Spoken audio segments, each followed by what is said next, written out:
have now entered the space of the most entertaining, most hilarious podcast on Friday nights. You got AP, Pac G, and GMS. 3G's family, lock in. Let's go. 3G's, 3G's, 3G's, we the 3G's, 3G's, 3G's, we the 3G's, 3G's, 3G's, we the 3G's, 3G's, 3G's. This is the shit they've been asking for. 3G's, you have to know. Pour up a drink and pass the dro. Friday night's a classic show. Once a week we at your door. Guaranteed laughs for show. If you hatin', just watch the glow. Pay attention and watch the flow. AP the captain, he's steering the ship. A book in his hand, a gun on his hip. Packy say solid titanium bricks, vibranium shit. No phasing the kid. GMS on point, he ain't about to miss. Smoke in the air with knowledge and sense. Triple G's, where we at in this bitch? Triple G's, yeah, we at it again. 3G's, 3G's, 3G's, we the 3G's, 3G's, 3G's, we the 3G's. 3G's, 3G's, we the 3G's, 3G's, 3G's, 3G's, 3G's, 3G's, we the 3G's, 3G's, 3G's, we the 3G's, 3G's, 3G's, we the 3G's, 3G's, 3G's.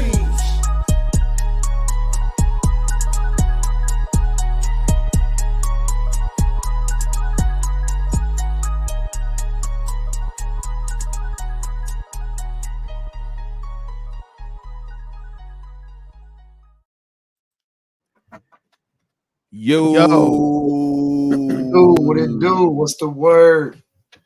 3G's family, what's going on? Shout out to the G's in the chat. Shout I'm out. back with another one. Yes, sir. Yes, sir. Why you looking like that? What's going on? Your wheels are started. What happened? Well, I'm looking at the 12 motherfuckers that showed up. Like, I think some motherfuckers done missed the school bus or some shit. Where the fuck is the rest of the class? Goddamn. For the rest of the class, said they skipping, nigga. They skipping. I know, what the fuck? Maybe we should wait a minute.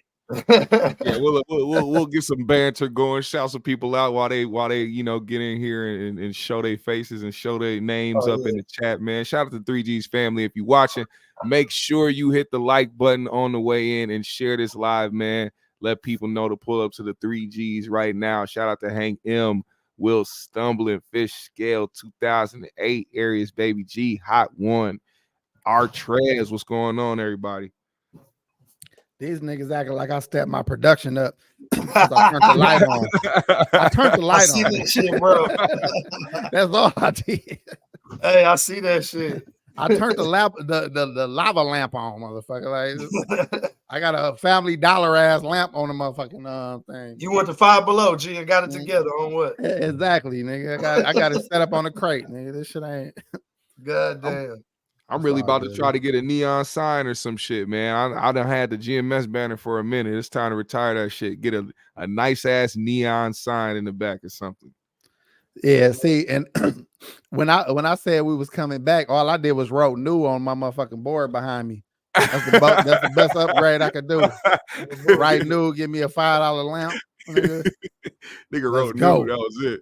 He walked up with the yellow marker. He said new. New, nigga. New and improved, motherfucker. It was a celebration. He said, studio, back in nigga. business. Technically, yeah. Nigga said back in, we back. Goddamn. And then Simo fool ass. Everyone know y'all never on time. Y'all show up whenever. We show up whenever. That's a good fucking point. That is a very good point, Simo. Very good point. I would not be nervous until about 30 after. That's when I'm gonna start. Shout out to my boy Simo for that, man. For sure. Whatever our attendance is in 30 minutes, that's the real attendance. Yeah, exactly. People got to come on and see it. They got to see it on their Discover page and shit. Thank you, brother. I'm glad you pulled up. I didn't know who the fuck was gonna pull up earlier. I did a show on AP for Life, Packy. Man, you know I'll never go live. I hardly ever do it. So I'm thinking like I'm gonna be talking to my motherfucking self. But my tried and true, you know, the hustlers and the players, man, they pulled up, man. I appreciate it. Hell yeah. I don't like talking to myself. Shout out to Player for Life, man. Appreciate that, man. Gotta try to keep that going too, man. I be I love this so much that I won't be caring about that. You know what That I'm was saying? the first But, podcast I ever attended, ever. yeah, you was Whether one of the being a first. guest or, you know what I'm saying, or Yeah. whatever. Shit. You was one of the first people I reached out to come on there too. I think I had like 2 or 3 other cats that I was like, you know, and I grabbed them because they was close by. But you know, I was like, Well, who do I need to reach You know, I'm out gonna to? get behind you, whatever you do, nigga. And I knew it was gonna be fun just chopping it up with my nigga. Yeah, You just know, chopping it up and kicking it, man. exactly. Hey man, can I share something with y'all, man? Especially my black people in this in the chat and the people that's listening. Of course. Hypertension, man. Oh man. You know, it's big in the black community, but it could be what I did today, and this could be the reason that we having health troubles and shit early in life. I had made me some wings. Yeah. Them motherfuckers was salty than a bitch. Salty. Dog, I over seasoned them motherfuckers so bad. And, you know, I air fried them too, so I probably put like that's leaving all that seasoning on there too. Nigga, No grease to wash it off. The grease and all. Yeah, I ain't dab it At off. least you would have fried the shit. It would have been It different. off. Nigga, it was pure seasoning, salt, pepper, garlic powder. What else I had on that shit? Onion powder. Then I had a fool enough to put some kicking chicken seasoning on top of that. Nigga, that shit was salty than them. And then my fool ass had about 3 or 4 wings left. And I'm just like, I knew then that my motherfucking throat was closing up. But I was like, you know what? Fuck it. I'm gonna finish these. I was drenching them in dressing, thinking that shit was gonna help. Shit, you still taste the seasoning through the dressing on what? On everything. And then afterwards, I'm just random shit to try to wash it down with. Like maybe if I eat one of the kids' apple sauces, that should 2 pieces, you know, 2 crackers. He said, I'll get some ranch with it or something. Try to take some of this, nigga, this edge off. I downed the water. That shit ain't do shit. This nigga was eating like, chicken wings like a lemon. He said, dog, shit. Fucked your whole palate up. Man, that shit was so. I don't know if I want wings for a while now, man. That shit was that bad. It was my fault. I fucked them up. You ever made some shit, fucked it up, and still ate it just because you made it? That's what I did. Nigga, like I knew they was fucked up the first wing. I didn't have to continue. And then I was scraping this shit on the side of the plate. Like maybe if I just scrape at it a little bit. Nigga, I ate all the motherfucking wings. And they was fucking getting worse and worse and worse. And I was like, damn, why did I do it?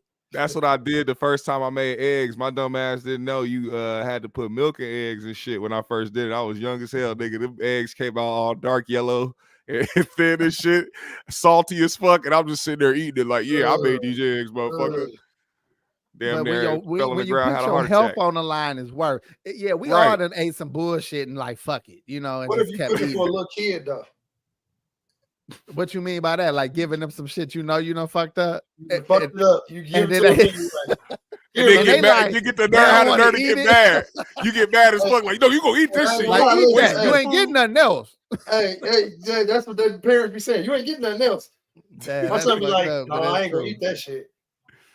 Hey, they'll sit there all day. Like, you can't get up until you finish. Well, I guess I'm sitting here, nigga. I'm gonna sit here then, nigga. Give me my phone, bro. Hey, your kids ever outweight you? Like, where you try to get them one of them type of punishments and they just outweight your ass. So you're like, all right, man, go on, get up and go on till you want. I got shit to do, man. You stopping what I got going on now, dog. Don't ask me for nothing else, because I'll try to get you. I'm trying to go upstairs and smoke. Fuck this shit. Get your ass up. Go in your room. Bullshit. Hey, I know you cramping my motherfucking style. All right, fuck it. Get up, man. Fuck. Take your ass downstairs, man. Yeah, man. Kids, man, they got rights, man. We just don't, you know, they do got rights. Protest. Some of them protest, you know, they do the counter sits and shit. What are they doing in the civil rights? The civil counter, rights. Yeah. Like, we're gonna sit here on the counter all This brings up a good question, because I seen this question earlier on the internet. It said, do your children, should we normalize apologizing more and actually sitting back and explaining things to our children? Say that again. I was just about to say that again. So I don't fuck it up. Do we or should we normalize apologizing more to our children when we're wrong, and sitting back and explaining things more often than just going off and Hell yeah, we should. shit. Yeah. I think that question was pertained more to the Black community for some reason, but But I've done that. I promise you, I've always done that because I feel like if I want them to take accountability for their wrong, I gotta take accountability for my wrong in front of them. Right. Even when I done snapped off on them and shit like that, I done came back to them and apologized. I'll explain to them what how that went down, like it did, shit like that. I think you owe it to them. You got to lead by example, but you have to set a better example than what you were taught. I even apologized to my kids that I left. I left their mama alone. I had a talk with them one day and asked them how they felt about that, and explained a little bit about what that was about. Not without no grown-up details, but just basically apologize for them that they have to have a family that's split up between two houses. You know what I'm saying? I wanted them to know how and why that came about, and how they still they ain't got to feel no way about it.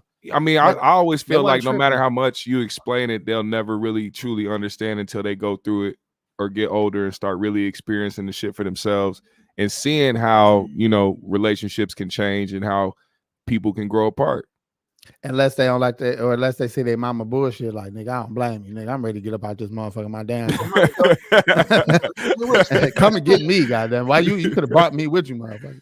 Like, that wasn't the case. But he said, "Bring me to your girlfriend house, nigga." Yeah, bring me. I like your new girlfriend. Like, can I call her mama yet, or how does that work? Can I call her mama right away?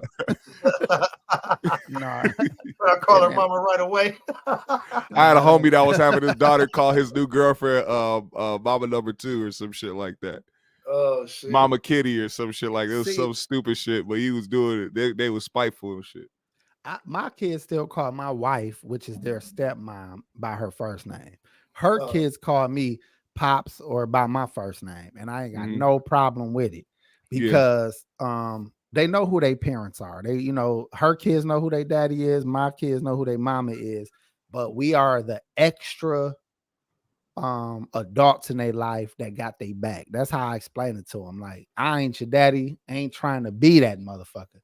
I'm just somebody who's here to help protect you, help keep things figured out for you, and I'm gonna have your back while we we the crew. You know what I'm saying?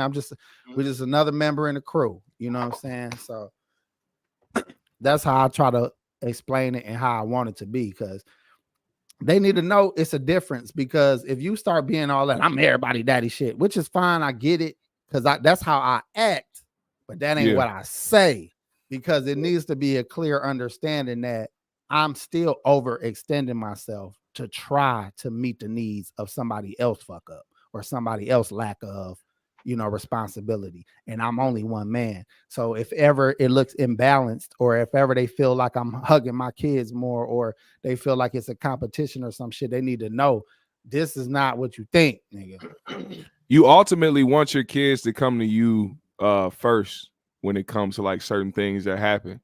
You don't necessarily want them to hide shit from you that's detrimental to them or could be detrimental to the whole family, but they scared because they might get punished or they scared of the consequences.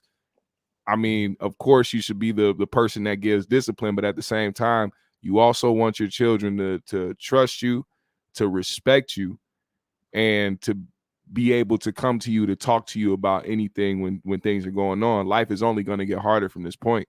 You don't want them learning or trying to, run to one of their friends who don't know better and trying to get advice from them, or try to run how their friends try to tell them to run. You know what I'm saying? You want your kids to trust you and to come to talk to you. Trust me. And it feel good when my stepkids come and have them heart-to-hearts with me, because just like I was explaining, like, they know who their pops is, but they know who I am to them. And they trust me, and they come to me for guidance, and they respect me, and we got a good relationship. But that come back to me explaining to them, like, anytime I had to discipline them, it came with a conversation or an explanation later. And if I was in a wrong, which I have been in the past, I've came to them and apologized. You know what I'm saying? Like I overreacted. I thought this and I thought that. You know what I'm saying? Because we so quick to jump the gun sometime, we'll snap. And then the kid like, what the fuck? But then it feel better when you can come to the kid itself and be like, hey, I was out of pocket. That, you know, I didn't realize that that's what you were doing. I should have gave you, you know, a chance to explain. I apologize. So, you know, blah, blah, blah, you know, and people appreciate that because if you leave shit where it's at, it just builds into more shit. Oh, it's going to build into more shit. Yep. Yeah, so I like to nip all that shit in the bud. That come with some gangster shit too, though. Like, let's address it now. Like, we ain't got to linger this shit on. You ain't got to be praying for my death. You know, kids be in their room like, Lord Jesus, please let a car hit my stepdad. If you have any love for me, Lord, it would just be me and my mom again. If I am your old holy son, old father, please. He put out all the stops. There's so many kids in the world praying about that. Jesus and Mary traveled together without a father, Lord, and they look how you turned out. Hey, it's a brother and sister somewhere that teamed up to do everything to eliminate this nigga, and they just can't get him. Niggas poisoning your food, leaving bleach in the dishes, ain't washing the bleach off the dishes. Hey, the sister go to the brother room like, this nigga must like drinking bleach. And you know, kids' dumbass diabolical plans be stupid as fuck. Like, let's put some rocks behind his tires, so when he drive away, like, nigga, my car ride right over that little bullshit. Why the fuck do it be pebbles behind my tires? Who the fuck put these pebbles right here? They've been trying to sabotage me for years. Like, I'm gonna crinkle up all the money in his wallet, and then maybe you get a paper cut trying to get it out. Let's replace his shaving cream with whipped cream. Look at that. Exactly. Just some stupid ass shit. He just won't go. Like we tried everything. You catch him in the bedroom flipping all your socks inside out and shit. What the fuck you doing in here? I know, no, you don't know why they just being a major inconvenience. They not even doing shit that's crazy. It's just inconveniencing you all day and shit. Give you a couple extra minutes on your time and shit. And then the stupid ass blaming it on the paranormal and shit. Like I feel like we got some poltergeists in this motherfucker because in the house. I think it's all my cologne keep getting extra sprays and shit. Baby, can you look up the history on this house, please? I know somebody must have got murdered. All you gotta do is find one old ass white person that used to live there. You go swear up and down that's the ghost. That's the nigga that's been putting on my socks. Cartwright Ingleberry. She was the widow of the Baron of.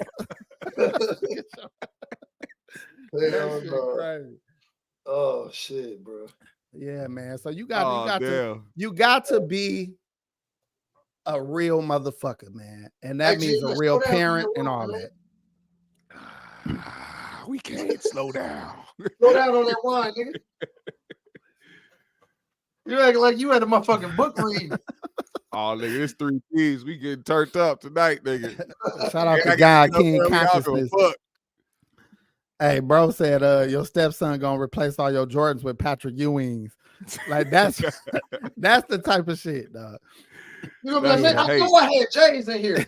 That's pure hate right there. Man, doing a little hoe ass shit. Oh shit. And then your girl doing it too. She bending up your shoes and putting creases in your shoes and doing a little hoe ass shit. Oh, it's going down. I ain't gonna lie, it's going down behind that one. Hey, that's when that nigga finally say, "Man, I'm leaving. I'm getting out of here." Don't nobody say nothing. The kids don't try to stop you. The women don't try to stop you. They just look over and look back and shit. Like, hey, no, when you make the announcement, they all look up at you like this. But then you be like, "All right, then I'm gone. Fuck y'all." Everybody just go back to what they doing. The nigga, he that's when you come back. I'm really gonna do it. I'm really gonna do it. My foot is out the door. Then you come back for petty shit like, I bought the toilet paper. I'm taking that motherfucking toilet paper. That shit fucked up. Then you come back crying and shit and drunk as fuck 2 days later and shit. Like, man, dude, I'm just thinking about taking myself out. I mean, shit. You know what I'm saying? I thought you little niggas love Taco Tuesdays, nigga. What the Man, fuck? I was the one who taught you how to ride your bike. I was the one who taught you. Man, we play Call of Duty. I'll let you play Call of Duty. These kids out here bad as a motherfucker, ain't they? They don't have no respect, nigga. Oh, This is shit AP was talking about a few weeks back. We Man, was I'm talking telling about you, how you do all this shit, man. They don't give a They don't fuck. give a fuck, nigga, when you pop. I Nigga, appreciate it, like you said. your own kids, shit. You never fucking know how they feeling, dog. Yeah, that's true. Cause like I said, man, I remember feeling like that. I remember feeling like, cause unfortunately, I hate to say it, when one of your parents be gone and there ain't no side nigga in the house, the house be peaceful for a lot of kids. Yeah. When it's just moms and it's just, whatever. Then women start bringing a nigga around, a whole energy change. It really just be structured. Man. It really just be structured sometimes. Like, wait a Sometimes minute, it's man. structured. You ain't Sometimes running it's shit bullshit, here, ass nigga. I'll whoop your ass, nigga. Hey, look, like we said, all he tried to do was love you, and you want that nigga to fuck up out of there. He getting whooped out the gate. I got to see where his head at. Hey, we gotta establish some dominance around here. Like who gonna be calling the shots around this motherfucker? Yeah, man. You gonna listen to me, nigga. Hey, one of our homeboys, man, and I ain't gonna say his name. One of our homeboys, step pops, turned up on them. So he came, got us, right? He came, we little niggas, we between the ages of 13 and 15. Oh, so damn. He gather up some little niggas, man. We go over there, we gonna do something. Man, his step pops came out there on business, stood on business, you're on your own. Clean up your room. Quit being a bitch ass nigga. Show some appreciation. Hey, stepson still standing there looking behind him on his face. Gone, nigga. Hey, that nigga stood up to him like, I'm sick of your shit. Like he thought he had an army behind him. He thought he had the Avengers behind him and shit. Niggas was gone. Niggas was in the bushes. He turned around like, right, guys. Nigga, one up for the tumbleweed. He said, God damn. Audio. All we seen last is that nigga getting picked up by his pissy jersey and shit. We was like, oh shit, R.I.P. my nigga. We in the park like, man, R.I.P. the folks, man.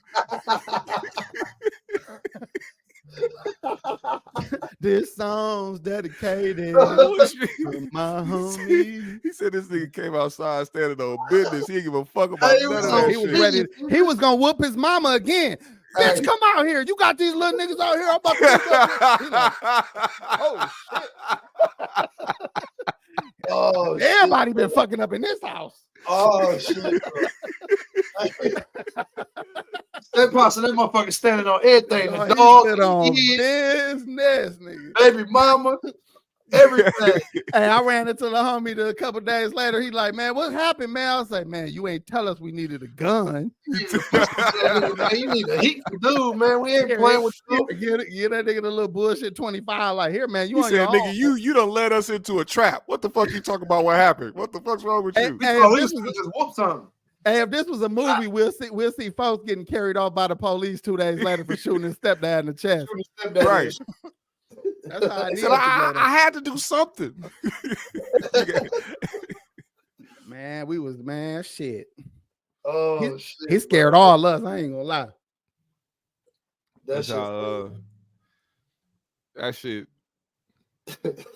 I don't know how to feel about it because it's like imagine the. I mean, if you that nigga's dad, and you hear about this story, how do you feel? Nigga beating on your baby moms, then he turned it over to your son. Then your son go get his friends. He come back, nigga didn't stop. He said, "I don't give a fuck about none of that shit, nigga. Call your daddy. Call your real daddy, nigga. I'll beat his ass too." And see, I don't think he was even fucking hitting on the kids like that. But he was giving the mama the business. Oh, he was giving her. Yeah, I think Damn. so. And the kids was just like, trying to protect their mama as they should. But we just was too young and just not equipped, not ready to handle that at that particular time. Yeah, y'all needed to be scrapped up. Or just have more investing in it. Mhm. You know what I'm saying? Like Yeah. if bro would have took off on them, or Hey, if it got physical, I really do think we would have did our best, whatever that means. You know what I'm saying? Push the you would nigga have into tried. some I shit. mean, I ain't, think so. yeah. All the think niggas so. hitting him at once. He had to go down at some point. We ain't backing down. I don't know, man. Was he a big nigga? He was a grown ass, big ass man, and we were still kids. we were still laying our bikes on the side. Oh, so he was like, he could have hit y'all with that big muff and just took y'all all the way out, nigga. I mean, legs we wouldn't have did a whole lot of damage without no like equalizers, without no bats and motherfucking bricks. A nigga big when he smack you and your feet get swept off the ground. That's how you know you can't fuck with a nigga. If he smack your ass and your feet get swept from under you, it's a wrap. All I'm saying is I used to kind of always have this energy of the day one of these niggas try me. And now I try to say, all right, I'm gonna be a diplomat first. I'm going to give them an out first to show the love that I have, because there is love there. So I'm gonna at least extend that love first. Yeah. But if that does not work, then I'm gonna have to lay the law down. You know what I'm saying? That's just how it's gonna have to be. Yeah, if you stressing your point isn't working enough to the point where you gotta put hands on them, then hey, you just gonna have to learn the hard way, little nigga. You're gonna be a casualty. Well, I got another question for y'all. How do you know it's the right time to put the hands on a little nigga that's not your kid, but you there as the father figure? Reflex. Oh, you gonna know. Nigga said reflex. Nigga, you ignited my reflexes, nigga. You gonna know. Believe me, you gonna know. I mean, is it gonna be sparked from the little nigga saying something, or does he have to actually physically do something to you? Words should not Words make a ain't gonna man react. Words should not move you. Yeah, you should be able to have physical control. Altercations is where that's where the action comes. When he buck up on you. Yeah. Or the ultimate levels of disrespect, like taking, you give the nigga the one more time, you get a nigga the one more touch, one more thing, do one more, say one more thing. Yeah, that's one of them things that might make me jump off, because it ain't the words now it's this is my last straw. Yeah, nigga, I told your bitch ass. Yeah. You need to calm down. Yeah, try that if you want to, and I'll deal with it later. Yeah, you need to relax right now, the whole ass little nigga. I deal with it later, because I really want the person to make their own choice. So when I'm in jail or we having this conversation later about it, I could be like, you chose it. I gave you the ultimatum. I told you to do this one more time and this was going to happen.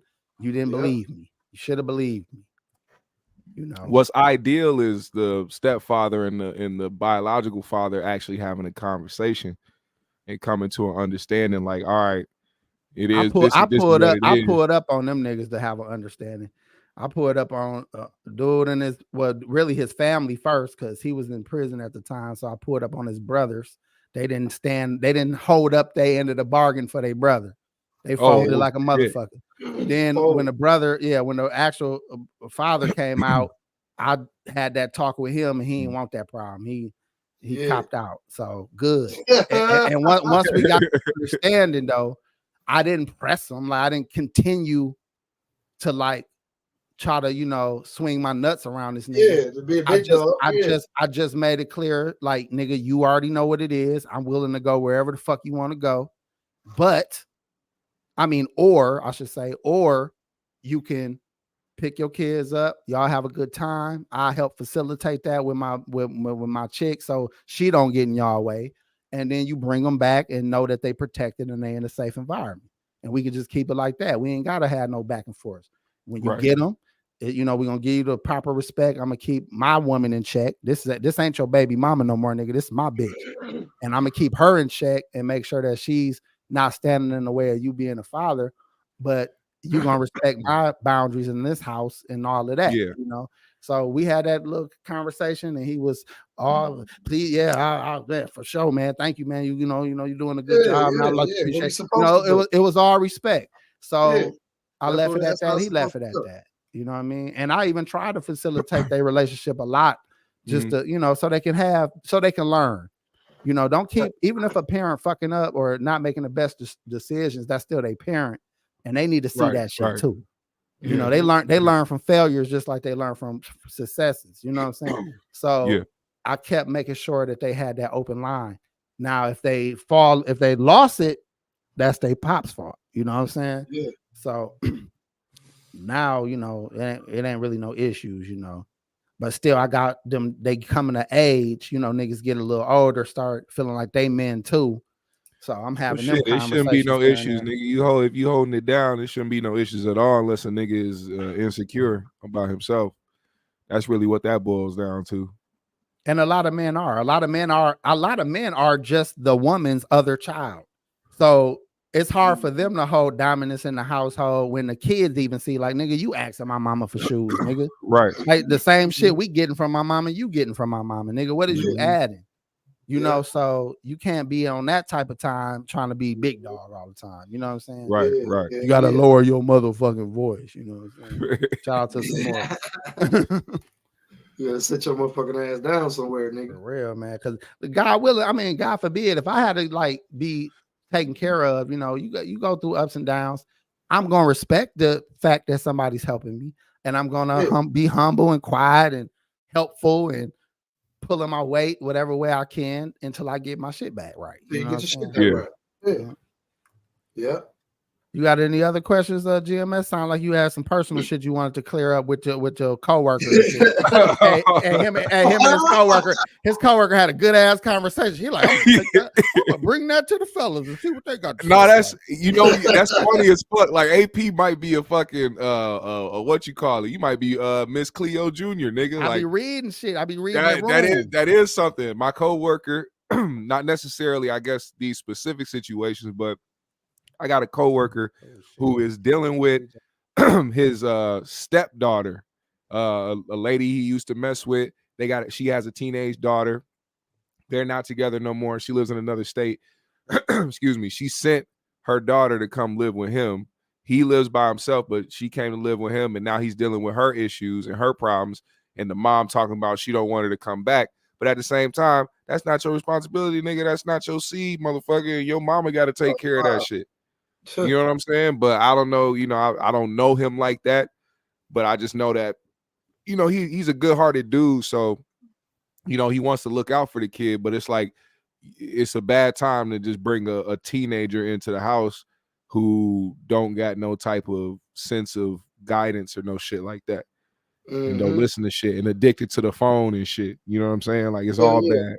Just gonna put extra stress on him, and then eventually he gonna kick her ass out. You know what I'm saying? A couple years till she 18, like, nigga, it's over. The only man that can handle a teenager coming in later in life and can fix their attitude is an old country ass nigga. You know them old niggas that'll bring the child to the backyard and shit and just throw down south shit. Yeah, it'd be a big ass thing of hay with a motherfucking a pitchfork in that bitch. They just throw the pitchfork down, like, here, I need you to move this hay over to the such and such until I tell you to stop. You need one of them moments, you know what I'm saying? Where like Trey Daddy did he when he first moved in, where like, go out there, cut the grass. I need you to pick these leaves up. I need you to put them in the bag. I gotta clean that too. Nah, fuck that. That nigga from Don't Be a Menace. He said, I need you to fix my Maxbox cartridges. He said, and cut the hair off my balls. He said, I need you to alphabetize my Sega Genesis game cartridges. He said, if you get the pussy, make sure I fuck her first. I know my life. He said, why do do all this? He said, nigga, my mama take care of me, nigga. That's how. That's so funny. That's how they said Drea's son and her new baby dad gonna be kicking it later on. And shit. No, listen, I'm gonna tell you right now. I was in a situation, man, where the chick I was with was much older than me. I was in my early 20s. We called each other King and Queen too. So her nickname was Queen. For real, mine was King, right? Yeah. So imagine her telling her son, who probably 2 years younger than me, like, go tell King blah blah blah blah blah, or go see if King will take you to work or whatever. You know, like these niggas calling me King. He said, King. Niggas mad as fuck. These niggas, you know, and we was cool too. We was tight too. But dog, these niggas start violating, dog. I come home from like work, dog. They have my shoes on. They'll be coming home from school with my clothes. I'm like, and they then weren't calling you King. They said, "What's up, peasant? What's up, court jester?" Yeah, goofy, the next goofy my mama fucking with. Dog. They probably was like that, but they mama was that was a soldier right there. They were sizing you up and shit. What size is these? Oh, these dog. We talking about boys. We talking about all boys high school. One day I picked one of them up, dog. No bullshit, you dog. So they got one of their best friends, and he was a good nigga too. He used to be at the house. He was getting into it with a nigga who uncles and some older niggas was out there when I picked him up. Dog, I had to up the thing, man, at the school. Shit. Because that's what they was on, though. We was on off of Hampton at Holy Redeemer at that little church. I think it's Holy Redeemer. Yeah. Mother Daniel. So I picked them up, and they was beefing with other little young niggas though. But the older like uncles or whoever was out there was trying to get involved. So I had to like keep it about the kids. You know what I'm saying? Yeah. Dog, I was thinking in my head like, I mean, I like y'all mama, but you know what I'm saying? I don't know if I'm ready to go to jail behind this bitch. You know what I'm saying? Or kill one of these motherfuckers. So I just was like, man, that was one of them eye-opening moments. Like, I'm too young to be, I got my own pressure out here with niggas. You know, I got my own issues with niggas all over the place. And here I am getting into it with some other niggas ones. Because of my older chick got young teenage sons, you know, and mind you, I'm only like 4 years older than these niggas. So I was like, oh shit. Yeah, that ain't a situation I would advise. You know, we had a fun relationship and a cool time, but our age difference, I heard them older chicks be trying to control you. Nah, I didn't. Well, again, that's the type of person. If you able to be controlled easily, that's gonna happen. That's gonna happen to you. If you not, then you're gonna bump heads every time, or you gonna be in control. You're gonna bump heads, or a motherfucker gonna bow down. Can't be two heads. Somebody. I remember my homeboy was fucking a cougar out here in Minnesota, nigga. He came pick me up one day and her motherfucking Hummer, nigga. This nigga pulled up in this big ass Hummer. I was like, bro, he was acting like he had everything all, you know what I'm saying? Oh, damn, I got everything on lock. Nope. She was making sure that she was taking the kids here, doing all this shit while she was out having fun and shit. She was using that nigga to her advantage, but he was like, shit, fuck it. If I get to drive this fucking Hummer, nigga, I'll do it. It'd be a little of that too. It'd be a little of that. You there for the perks and bonuses and shit as a young nigga. You know, I get to use the car. Hell yeah. Like I used to take her little bullshit girl shit out the car. You know, like girls will leave like a teddy bear in the back window or some stupid girl shit. I'm moving all this shit while I'm in. I'm moving all this shit out. Yeah. Bag it up. All your goddamn Stephanie Mills CDs getting thrown in the back. Right. This bitch got Stephanie Mills on repeat. Like that shit going in the back. Till her whole house smell like mothballs and shit.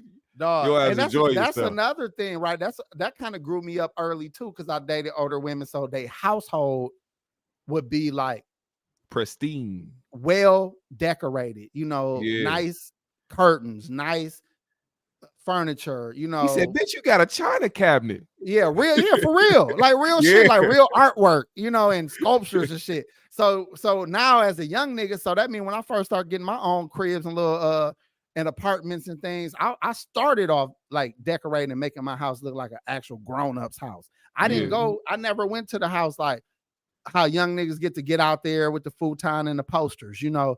I skipped that part. You know what I'm saying? I try to make my shit look like something. Even if I had some like IKEA type furniture, I try to make it look like something, you know? So that came from fucking with them old bitches. Hey, shout out to King Cartel. He said, keep doing what y'all do. Most underrated pod out there. Shout out to King Cartel. That's a real ass nigga right there. Y'all go ahead and subscribe to him as real. Definitely. Real dude. Y'all go right now. If you hear this, man, go to King Cartel, hit the subscription. And thank you, bro, for showing love. Most sure. definitely. Appreciate you, my boy. Yeah, man. So that was a great experience, though. Even though it was some weird shit as far as kids go. When you young, getting that old pussy, man, don't nothing. Let's talk about this, right? Because Okay. Pimpin' Ken, man, a Milwaukee legend. You know what I'm saying? I don't know if y'all heard of Pimpin' Ken, man. Kenny Ivy, from Pimps Up, Holds Down. He been all over the place. He on all the damn records you heard in the 90s. Any pimp song you could hear, he on there talking shit. You know what I'm saying? So talking shit and swallowing spit. That's what he like to say. Shout out Peppy King, man. But he did a video recently where he said he suggests that men deal with younger women.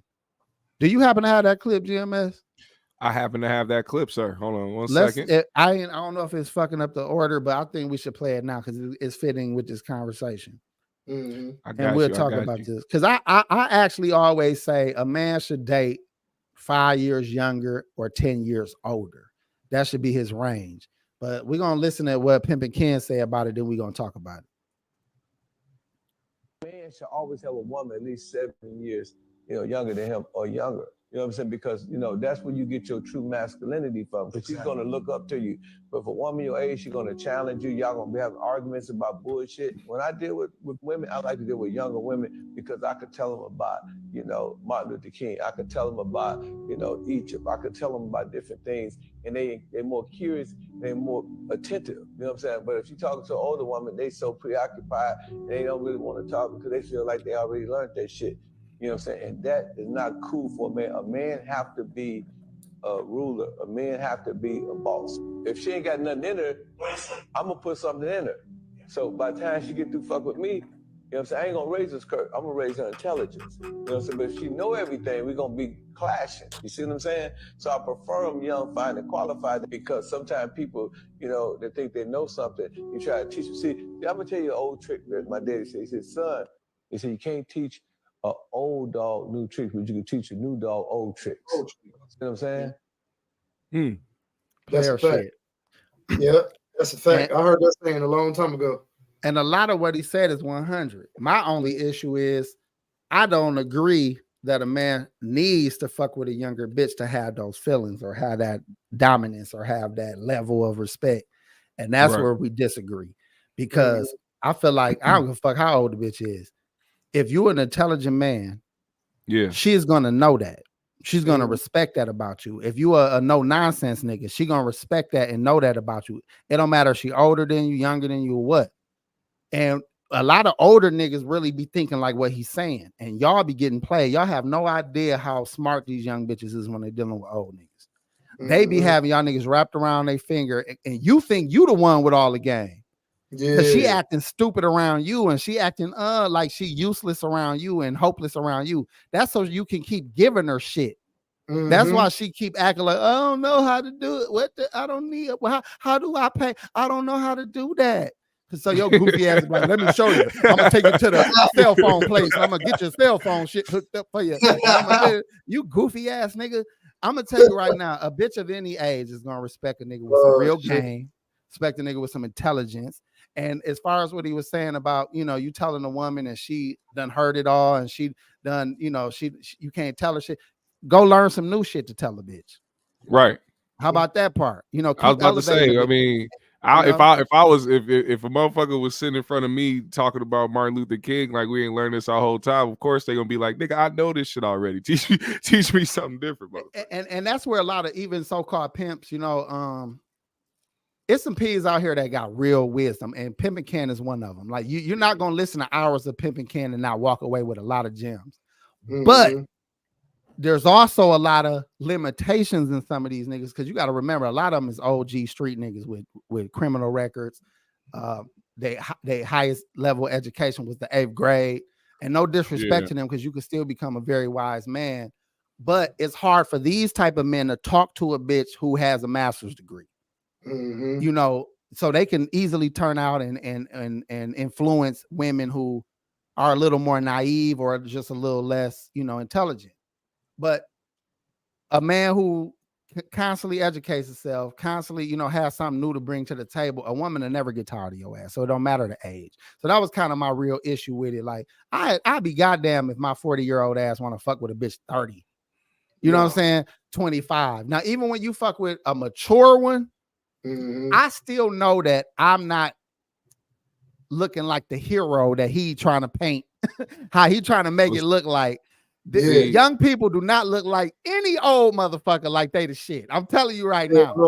Ken's they do not respect us old motherfuckers. So that's the point I'm trying to get to. His perspective in this clip is coming from a place of assuming that the women, these older women, already are knowledgeable and know a lot. There's a lot of dumb older bitches out here too that don't know shit. They're like, Egypt, ain't that in Asia? Like, yeah, right. Sit your old ass down. Let's talk. Not everybody knows everything. You know what I'm saying? But then he also, it's still P. He just kicking. Well, he was some of this shit. Some of this shit is just actually some of it's just filler. Like what y'all don't know, the secret is we just talk a lot of shit like we know what we're talking about, and enough goofy motherfuckers gonna listen. That's the real thing. That's the formula to this podcast. Yeah, with some confidence, some goofy motherfuckers gonna listen. So, but what he was saying about like young girls and they listening and they want to learn, nigga, them the most hardest bitches to get to focus. Like they is rolling their eyes like this old ass nigga keep talking about Jesus and Egypt and trying to tell me about what did that nigga say? This nigga said Martin Luther King. What 20-year-old bitch? She said, when we gonna go get some crab legs? Exactly. Just looking for a crab boil. This bitch need a crab boil. She don't give a fuck about Martin Luther King, nigga. No bullshit. That's why what he said when I was like, come on, Ken. Like, is why? And again, I'll never challenge this nigga's wisdom or game. I got game from this nigga. Like, you can't be a Milwaukee nigga my age and then haven't got influenced by Pimpin' Ken. That's how legendary this nigga is. Yeah. And he true. This nigga really about it. He really been doing it for a long time. Hey, he gonna chop it up with you, nigga, for however long that conversation takes. No bullshit. You see him, and he always in the casino, solo dolo, unless he got bitches around there somewhere. But he just a good real one, dog. So I'm not, challenging him as a man. It's just that I disagree on that level of who you should talk to, who you should deal with. I think a lot of older niggas play themselves by dealing with younger women. They don't respect you, nigga.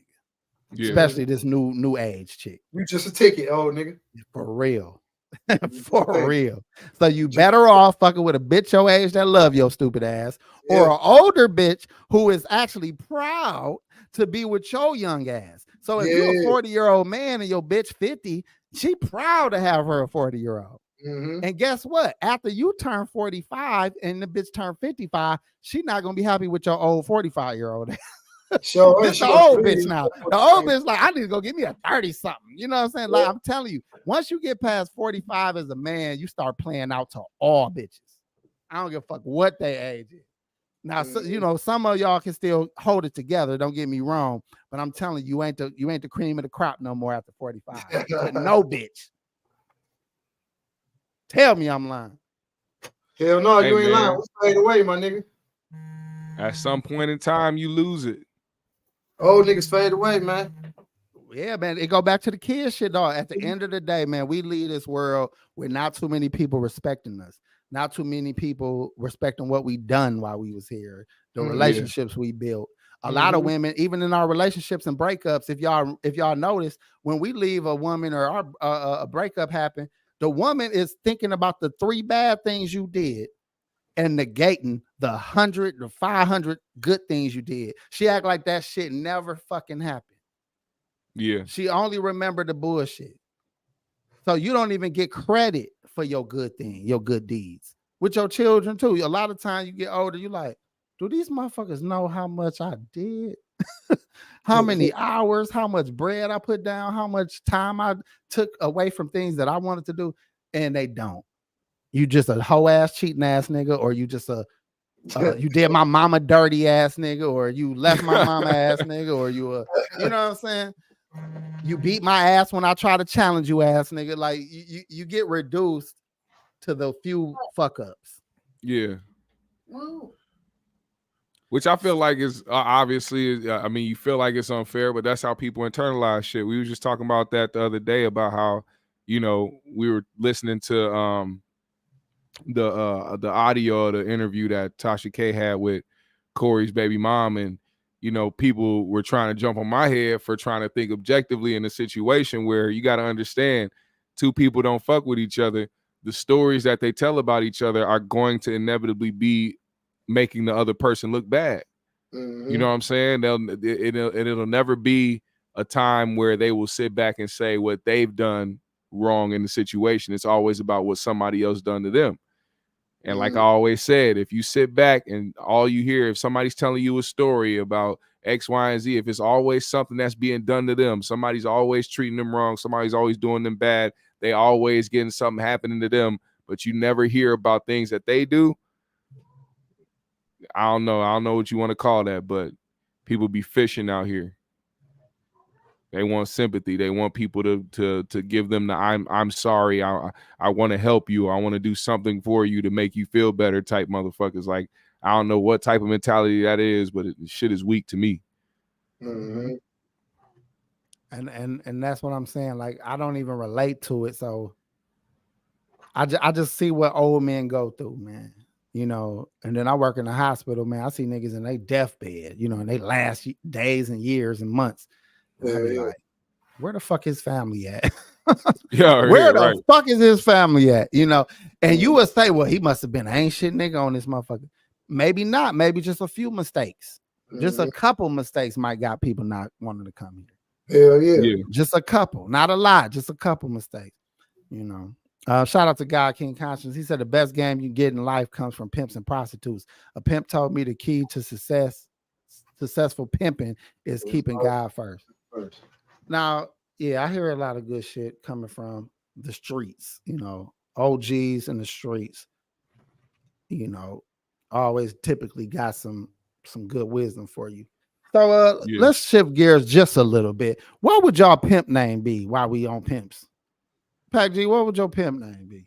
Shit, they'll just call me Pimpin' P. Pimpin' P. Pimpin' P. That work. Fuck it. That works. Pimpin' P. GMS, what you got? A pimp named Fatback. You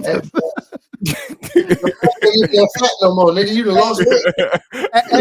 Hey, the crazy part is, he gonna get that Ozempic shot in about 3 more years, and then he gonna be running around Soggy, a Soggy pimp name. A saggy pimp name. Oh shit. A saggy pimp named Extra Skin. Hell no. Oh shit. After them fucking wings, my shit should be motherfucking sodium or some shit, or motherfucking goddamn hypertension, nigga. My pimp name Hypertension, nigga. High sodium intake. Nigga, that motherfucking wing was, I'm still tasting it. That's why I brought that shit back up. I done drank 1,000 waters. I'm drinking all kind of shit. I still taste that damn stuff. That's crazy. What you do? You season the chicken, then season the flour, and season the I didn't fry it. The air fryer. So I didn't put no bread. I didn't put no bread. So I put it in this little metal bowl. I put all the seasoning in there. Some motherfucking seasoning salt, pepper. Oh, that was like powder, a dry rub, powder. basically. Basically, what else I put on there? No, I put oil on there too. The fuck it was on there, and this kicking chicken shit, right? Then I put oil in there, and then I just mixed all that shit around. Now, mind you, this is how I always do it, but I must have was hella fucking heavy-handed this time. I must have didn't realize how much I had put in there. Dog, that's all the fuck I tasted, dog. Damn. It was fried good. If I showed a picture of it, all of y'all niggas would be like, that shit look good as a bitch. But dog, every single bite. You took pictures of it?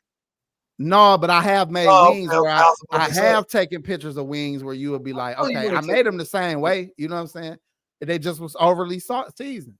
It tasted like fucking the Atlantic Ocean, nigga. It tasted like sea turtles, nigga. That shit was just all salt. Sea turtles, nigga.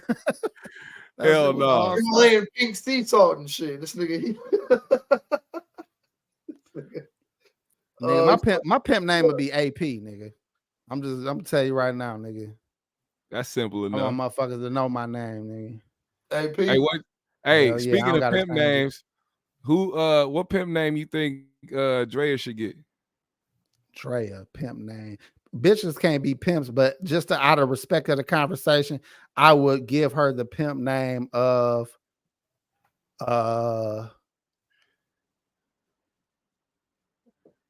A pimp name opportunist? I don't know what I listen. First of all, we acting like we ain't never been around none of our homies' fucking mamas where the mamas damn near was finna go, and you just gotta hold it down. Like, nah, I Had them can't do this. things out.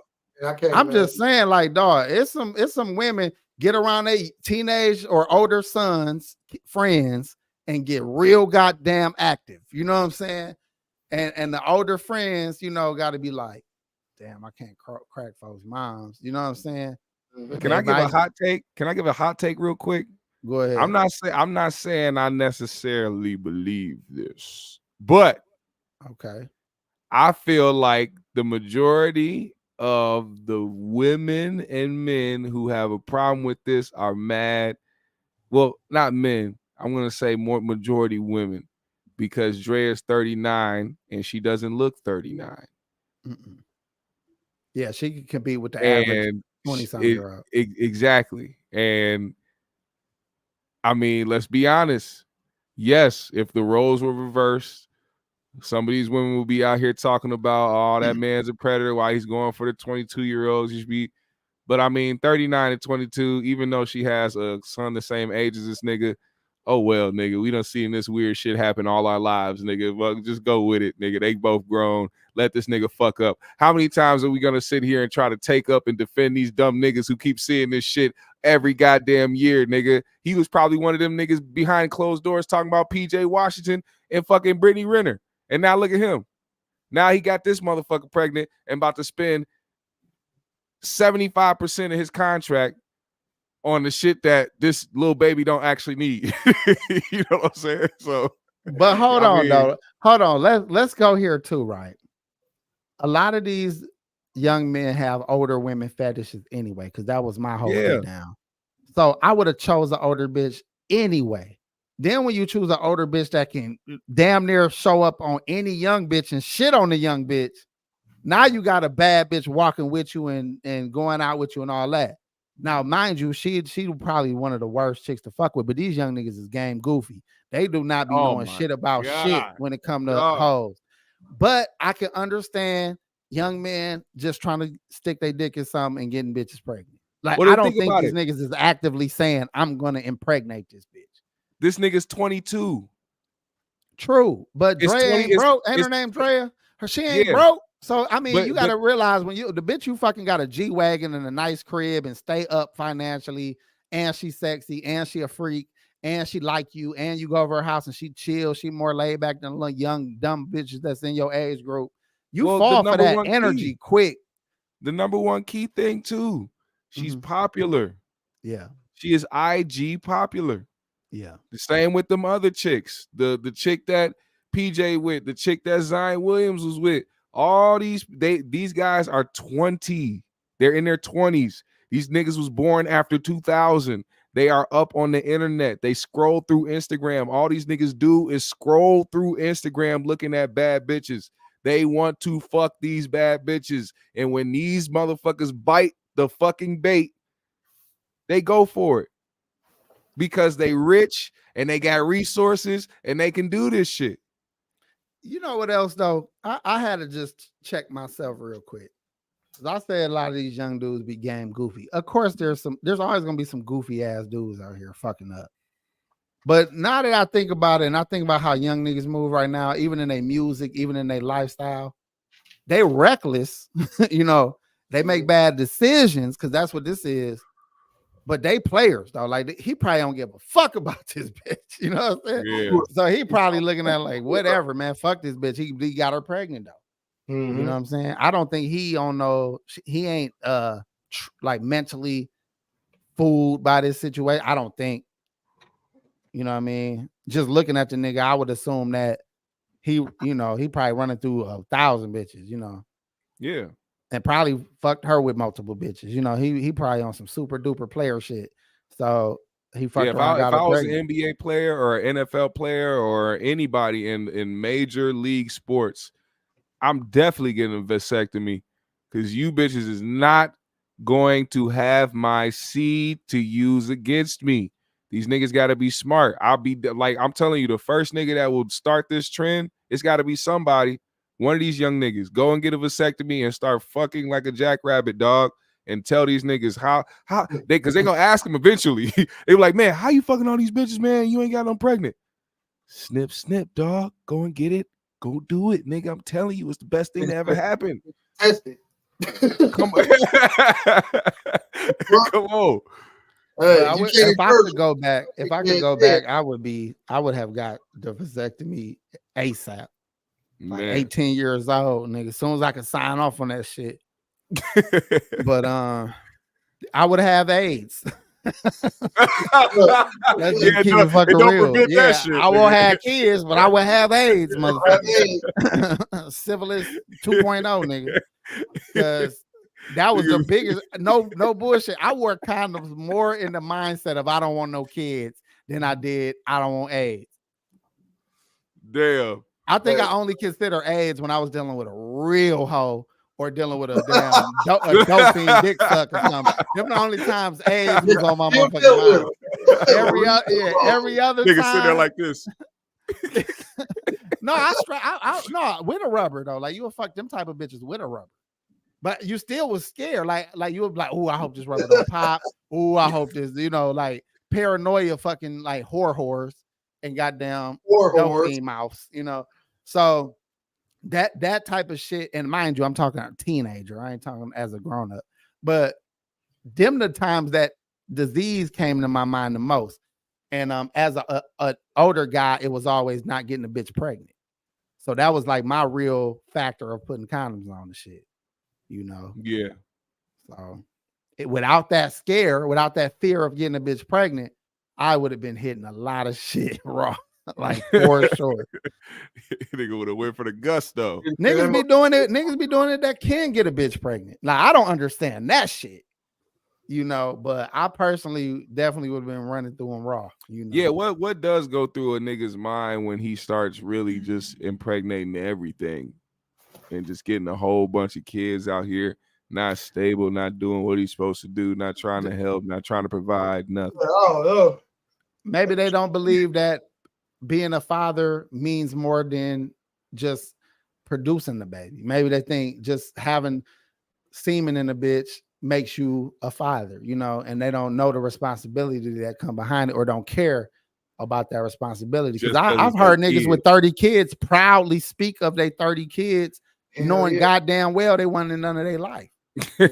And they talk about it like, yeah, man, I got this many kids, and I'm talking about real numbers. I'm talking we got a mutual friend got like 20 something. The fuck? Don't we, Pac G? Hell yeah. That's retarded. He got 20 something, but matter of fact, Pimpin' Ken got like 30 something motherfucking kids, 27 kids. I expect a pimp to, not just a regular old average Joe. Pimp's probably more fucking cautious with they goddamn sex. I know plenty average Joe. 20 to 30 kids. Average Joes be letting them, nigga. Think about an average truck driver in America. An average truck driver in America got random kids out here all over the motherfucking country. Oh yeah, they be getting them lot lizards pregnant and shit. Yep, and just hoes in general. And then when them sites was popping and them back pages and all that shit, impregnating America.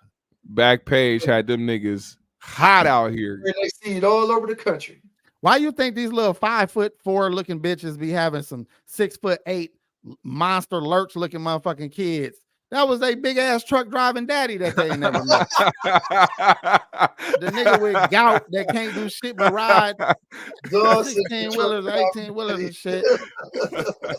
You don't look like nobody in your family, nigga. You look like a big ass truck driver, nigga. Big ass truck driver. Docile truck driving daddy. Nigga, the only nigga in his family with a hump on the top of his neck and on the back of his neck and shit. Why you think niggas daddies be living in some weird ass towns? Like, oh, he live in North Carolina. Well, how the fuck he have you in St. Louis, motherfucker? What was the fuck was the he lives correlation? in Oklahoma, Wyoming. What was the correlation with Chicago, motherfucker? Other than that damn truck he had to drive. Hell yeah. That's crazy. I'm just saying, man. That Yeah, motherfucker man. first- Where are your condoms out here, fellas and ladies, man? Ladies, stop letting everybody hit raw. I know y'all like raw sex, and I know y'all want to have babies. Y'all don't care who the daddy is, but protect yourself, man. For real, this shit getting crazy. And they got no bullshit. They have diseases that are not responding to antibiotics.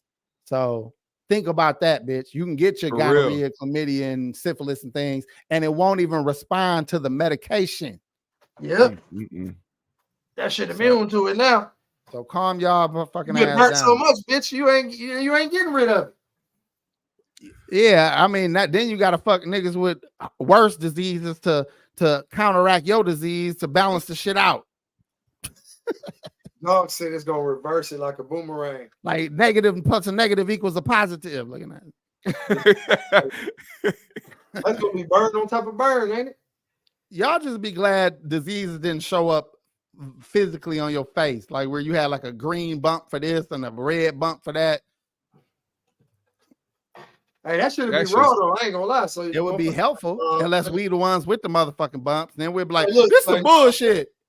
I can't live my life regular because I can't live a normal life with these bumps on my fucking head. I gotta go to my kid's school and they see these bumps on my fucking head. The kid, all the truck drivers in the world got all these multiple colored bumps on their fucking. Oh Look like my God. the Thanos motherfucking glove and shit. Thanos glove on their forehead and shit. like, This nigga had the Infinity Stones on his forehead and shit. What else been going on in What's the the world, AP man? knows a nigga with 30 kids. Y'all probably know niggas with 30 kids. We for real though. Our guy, he for sure got 20 something. For sure. at least 25. Yeah, he got blasted on the news, nigga. I was like, damn, they're gonna fight. He got at least 25. Yeah. So that's real shit. So what else could I talk about? Ask y'all niggas a random ass question. Y'all cool with that? Yes. All right, here go a random ass question. Would y'all rather go to jail for 1 year or you go to jail with a Rubik's Cube and you get out as soon as you like solve it? Man, just go and give me my motherfucking year, man. I'm trying to Yeah. with good behavior. Shit, I got a Fuck around, be out of here in 8 months. You trying to give me 20 to life with this damn Rubik's Cube? Hey, just listen. I got a Rubik's Cube in my kitchen right now. Uh-huh. I'm working on that motherfucker since we got it. Nah, 6 years nigga, ago. do you know what type You of be 6 years down, nigga. you know what Go type ahead. of drama movie that would be if we set up a movie where a young nigga went to jail and he had that option? Or he And we just just- had one task in general. Like you pick a task that you got to complete and you get out. Hey, hold on though. Listen. And the prison job is to make it fucking difficult as fuck. For you to Yeah, get we through that just see shit. him go through all Hey, these you hardships. Shit. Can't do it in the Hey, prison. how about this? They turn the lights off in your cell with the Rubik's Cube. You like motherfucker. That's bullshit. You in there trying to That's spark bullshit. lights off the fucking concrete shit. You know you got till 7 or Burn 8 little o'clock till papers. lights out. You be in there vigorously twisting this motherfucker, trying to figure it out for the lights go out and shit. Hey, it's gonna be Nigga, so I- many people that break that motherfucker, bro. Oh Hey, my god! G, when I hand it to them, they gonna be like, did you remove these stickers? Like all the stickers gonna be half like stuck off them bitches. Like I done Hell yeah. peeled them off and put them back on. But I'm taking all the stickers off and putting them bitches where they go. You know what I'm saying? Some of the stickers gonna be orange or red. we gonna make a sad ass movie to at the end where it looked like he finally about to solve it. He old as shit. He trying to get out of prison. As soon as he about to get to the last couple colors, the nigga break the shit. He They need just to put sit that there shit with on tears Squid coming Game. down his face. Talking about Oh. and everybody know there he got to be in there for the rest of his life, man. They should put that on Squid Games. That Damn. shit crazy. Hey, Squid Games is the shit. I know. That was a good movie. Good. Did y'all watch the concept. TV show? I try to watch it. I watched it like I watched some of it. It was That good shit- too. New Yeah, You ain't like they was crying too fucking much on that fucking show. It looked it too fake. It looked it too produced. I'd say it was too much scripted shit. All them niggas was a lot of them niggas. The main people that they had on there were actors. That's why they were crying so fucking much. Oh, okay. Yeah, it seemed kind of scripted. It started off all right though. Yeah, it was cool. I like the concept. Do y'all remember? Y'all probably too young. Some of y'all. It was a movie called Running Man with Arnold Schwarzenegger. And he was in jail, and they basically was taking prisoners, and they had to go through this obstacle course where if you survive it, you get your freedom. But you know, they was putting them up against different gladiators and shit. So every different little. That wasn't Total Recall, was it? No, this is called Running Man. Total Recall had nothing to do with that. Total Recall was they were supposedly taking niggas to Mars. Taking niggas to Mars. But the Elon Musk shit. A lot of y'all didn't peep game though. They never was on Mars. No. They never left the earth. They just was implanting these chips in niggas' heads to make them think they was living in an alternate reality in space. Damn. But the real shit was they never really went nowhere. Y'all got to go rewatch that if y'all missed for real. But with the Running Man shit, that's a classic though. So if y'all run into that shit, y'all will like it. I don't give a fuck how old it looked to you. You will like it. So yeah, but if you had an obstacle course or some shit like that to get out of jail, but you could die. I mean, I think I'd take it, especially if you're doing 20 plus, Yeah, now if you're doing that kind of time, hell yeah, take that shit. 10 piece, I might sit for 10. Just not to gamble with my life and shit. You know what? What you think? Depending on how old I am, probably. Yeah, it depends on your age. Like if OJ, when he went to jail for that 9 years, he probably would have did it at 60 something. He probably would like, man, go on, give me that motherfucking Running Man, nigga. Let me do the Running Man. or Bill Cosby. Could you imagine OJ and Bill Cosby doing the Running Man games, trying to get out in their age and shit? How they gonna get in them motherfucking little cages? They sent them down into the arena, in nigga. GMS froze. Come in, and come out and go, or go out and come in. G. That nigga frozen, bro. Froze like a motherfucker. Oh, there we go. Was this nigga fake froze? You was fake froze, nigga. This nigga playing. This nigga was like. So that nigga had to breathe. Oh, that nigga had to fart. He was like, "Fuck that shit. I can't do it." No, fake froze himself and shit. I don't think I could bring myself to do it. Like if they had an obstacle course where you got to run across something where it's like a bed full of extra long needles or like a fire pit or some dumbass shit like that. That shit'll fuck me up. Yeah, it'll fuck me up.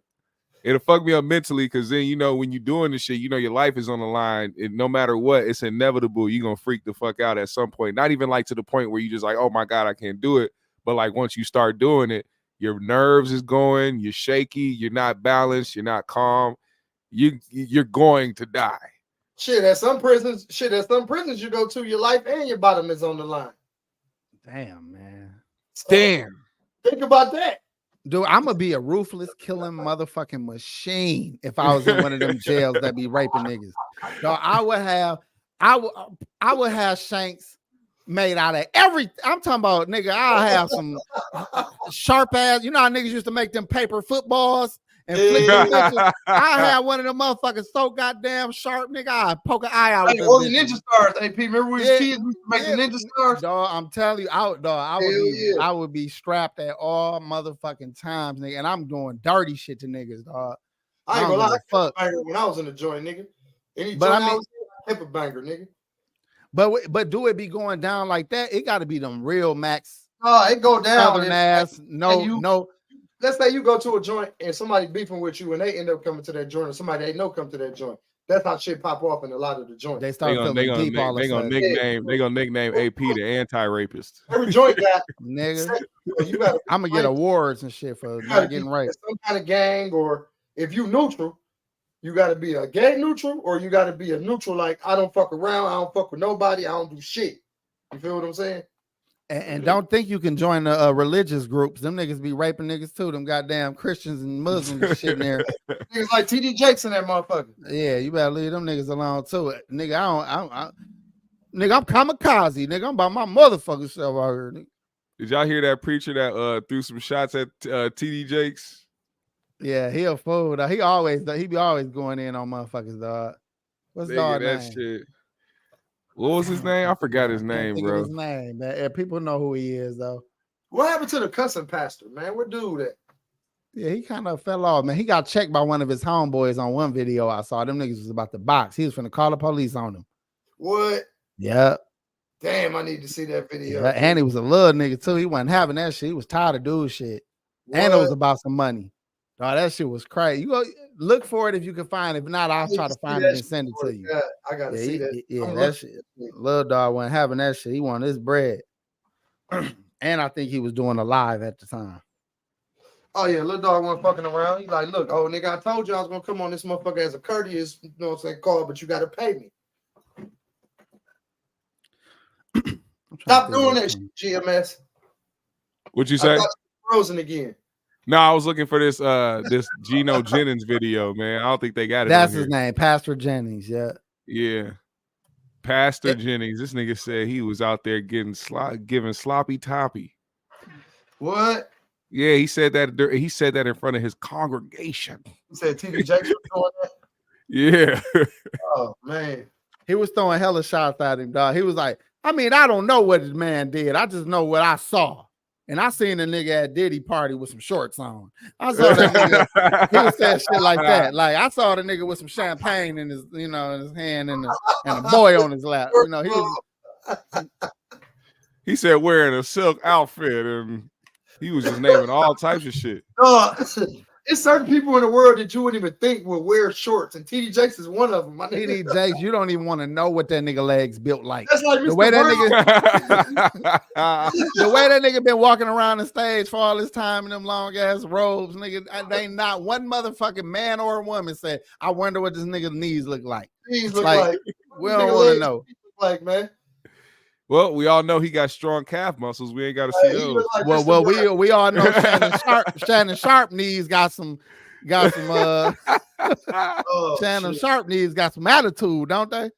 They he got some sassy ass knees.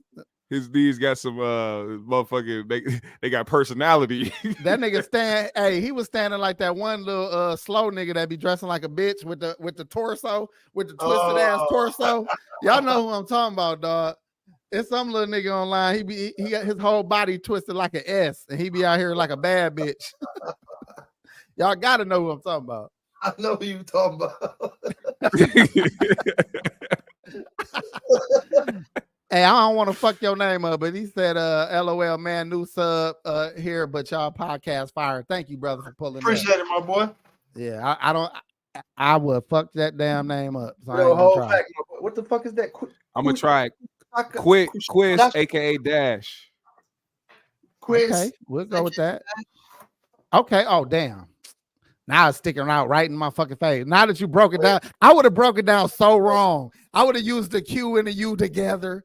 And then he said Kusaka dish. I would have like Q Isak. He's like, so are you Indian, sir? Q Isak a dash, nigga. Hey, nigga, you know how to make buttered chicken? Nigga, you know how to make some unsalted chicken, nigga? I'm hiring, motherfucker. Rice with the naan bread that the Indians be making? Yeah, he made me some curry chicken and hold the fingernails. He definitely made that motherfucking avatar on his own. Talking about something. I can make logos. Yeah, I make logos. That nigga use Word 97. Like, hey, you remember how you used to click and drag the motherfucking columns? Hey, please. You know what Microsoft Paint. Hey, you remember that old statue down at the lake, G? You remember that old statue? His screen had one of the paint palettes on the side. He had a click. He's I'm gonna use the spray can. The spray can is nice. Exactly, dog. All right, my fault. What'd you say, Pac G? Hey, you remember that old statue down at the lake? That orange one? The orange one, G. It's right on the lake. Yeah, it's like an orange. Oh shit! That was just some shapes. Yeah, that is what that shit look like. Metal sculpture. Shit. All right, hold on, y'all. We gotta address these knees before we move on. You should address these knees. Oh man, come on, bro. I'm so tired of seeing this nigga, bro. To the wine, to the line, started over there. My last stop of the day. We got up early, had a late night. We don't do excuses here. We just get the job done. This one we signed up for. This one we signed up for. Not with them pants, nigga. Hold on, it ain't over. That nigga said bye-bye. That nigga said bye-bye like this. We appreciate that. Some Or people was it said more that like he. this? Or did he do that? He did this. Hold up, Actually- they say he was about to stop and do this with the peace sign, and then he remembered that he was on camera. Like, look how he was setting up. Did it not look like he was about to throw it? Like right Oh there? yeah, he was about He looked like he was gonna turn to the side and hit the peace sign. Then he remembered, oh shit, I'm cutting a promo. Here's the final stop of the day. Go to Wines. See the line started over there. My last stop of the day. We got up early, had a late night. Got up early, We had don't a do late excuses here. They said cut Unc some slack because he had 2 hit replacements.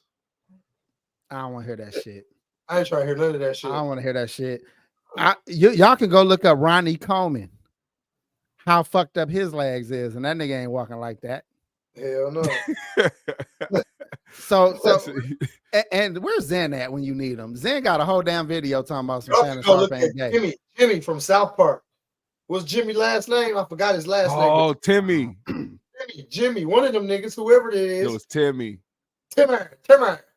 Yeah. Yeah. Both of his goddamn legs. They look just like them. Y'all really trying to shoot this nigga bail, man. Listen, his hip replacements ain't got shit to do with this nigga going like this. And that purse he got on. The purse, The pants. the whole Oh, little that nigga. yeah. His Listen, move, man. all So that look, we're not gonna say he gay either because I don't know if that man gay or not. Zen got a whole video saying he not gay. So I'm gonna say he not gay. But can I also say he sure acts like it? Hey, hold on though. He ain't gotta be, but he Shannon acts like Sharpe. Listen, when that man was playing professional football, every interview or anywhere you seen that man, he was never like that. so he got turned out. Had to.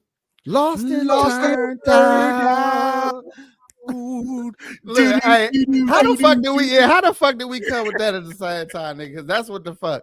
That's exactly what the fuck happened. Yep. That's what I feel like be happening at them Diddy You're one parties, of them man, at them Diddy freak parties. offs. Look. Niggas get lost and turned the Look at them fuck out. legs. That's how you said his legs was. Shannon's legs And that's was like exactly how his fucking legs was. And they used the same goddamn equipment to make Marquise goddamn logo and shit. They used the same. That nigga had the professionals. I apologize, Marquise, because apparently you used the same fucking high tech shit that South Park used. Oh shit, bro. Where you click the mouse and it color in all the shit you done made. Hey. This is gonna be brown. This is gonna be yellow. Come on. Hey, I want to show y'all. Shout I out want to to show brother. y'all something. I want to show y'all something to see what y'all think about this. So you know that streamer Kai Cenat. No. He had a stream with Drewski recently. It was all at Kai's house.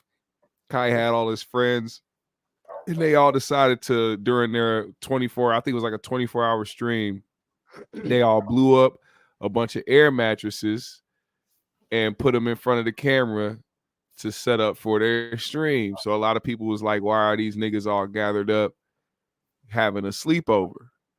Well, not to make any excuses, but they're making a lot of money doing this. That's the first thing. Second thing, what do you think about this? What do y'all think about this new generation? Because it's bigger than just a bunch of niggas all in one basement and on air mattresses sleeping down there. This is like a nigga that has like 500,000 people watching him live do this shit too. They forget about that. Like, people are watching this shit. Drewski is gender fluid. He don't give a fuck. Like, let's keep it real. He don't give a fuck how he appear, what he do, what he say. And a lot of these young people they not tripping on that shit, bro. Like, Not at all. they don't think nothing about that. And even with all this type of shit, a lot of cats feel like they closer than kin. You know, they brothers and cousins and shit. And a lot of them are cousins, you know, and we be looking at these videos like this, like, oh, these niggas on some extra shit. But they probably damn near been from the mud together. Like, I wouldn't do all this shit, be honest with you, but this I seen this video, so it was still for a good little clip, or I'm assuming. So you can run that and let the people see it. Now, for the people that don't know about this clip, Kai and all his homies, they are having a stream, and they pretended like a Diddy came into the screen masked up, and this is what happened.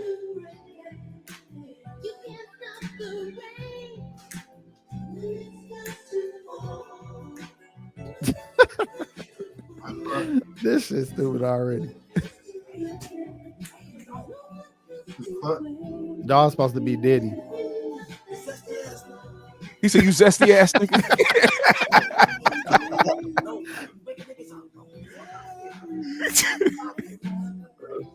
The fact they play "You Can't Stop the Rain" is crazy, bro. Like, that's what I'm saying. It's some clever streaming shit.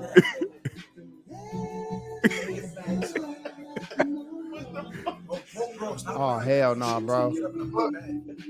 Hey, his homie said, "Hey, yo, really stop playing like that before I get up and get mad." Hey, that's how. Hey, now listen, that's a real nigga reaction. That's a real Right, nigga it reaction. is. Like it be fun and games and shit, but if he get a little too out of control, you will hit your guy in this shit. Yeah, I'm out of here now. He said, "Now you doing too much, motherfucker. You start to take this shit to another level. We ain't trying to do all that." And that be that one nigga in the clique that is damn near too damn zesty his damn self. Yeah. Exactly. He trying to act like it's fun and game. Like them athletes, they be fucking holding each other down and humping them and shit and doing all that shit in the locker room. That be real activity, nigga. He not playing. Even if the nigga that's getting it done to them, I can't say they don't like it. I will fight harder, motherfucker. But the nigga that's doing it, he ain't playing. You know what I'm saying? The nigga that's playing ain't playing. You know what I'm saying? Hurt your heart to see niggas like Shaq doing that shit. Shaq is a fruity nigga, man. I don't care who said or if he ever see this shit, because he fuck with Milwaukee niggas too. Shaq was my favorite player, shit your damn self. When I seen that shit on Real Husbands of Hollywood, I was like, nigga, why, bro? Why? Nigga, you are 7'2". Kevin Hart is 2'7". And you it don't even matter, nigga. You doing this to another man. That shit is crazy. Listen, for the camera.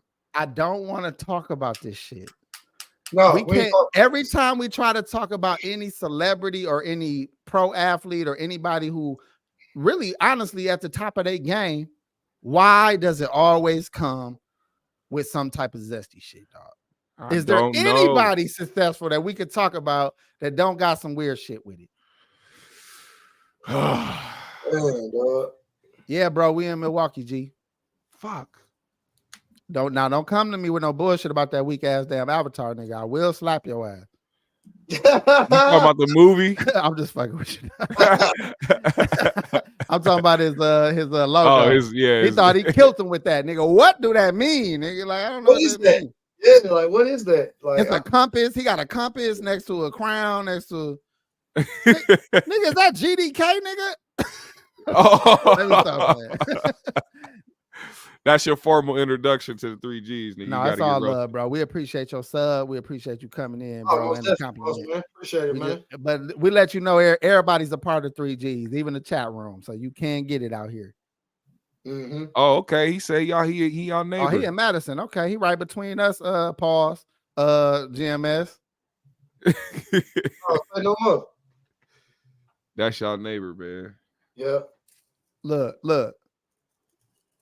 I did make that 15 years ago. I'm a psychic. You are, nigga. You call all that Call shit. me now. I'm geeking this nigga up, man. He ain't Cleo, man. Call me now. Listen, man. Hey, I knew it, man. Nah, that's some crazy shit to guess that all that shit we was talking about earlier came from my coworker, nigga. That's some random ass, dumb ass shit. How the fuck? Bro, I got so many experiences in life, so anything that relate to it, I automatically compare it. So when I saw his avatar, I remember I wasn't fortunate as a kid. The first computer we ever had was so outdated that all I could do on that motherfucker was play with goddamn whatever you call it. What you call that shit? Accessories, nigga.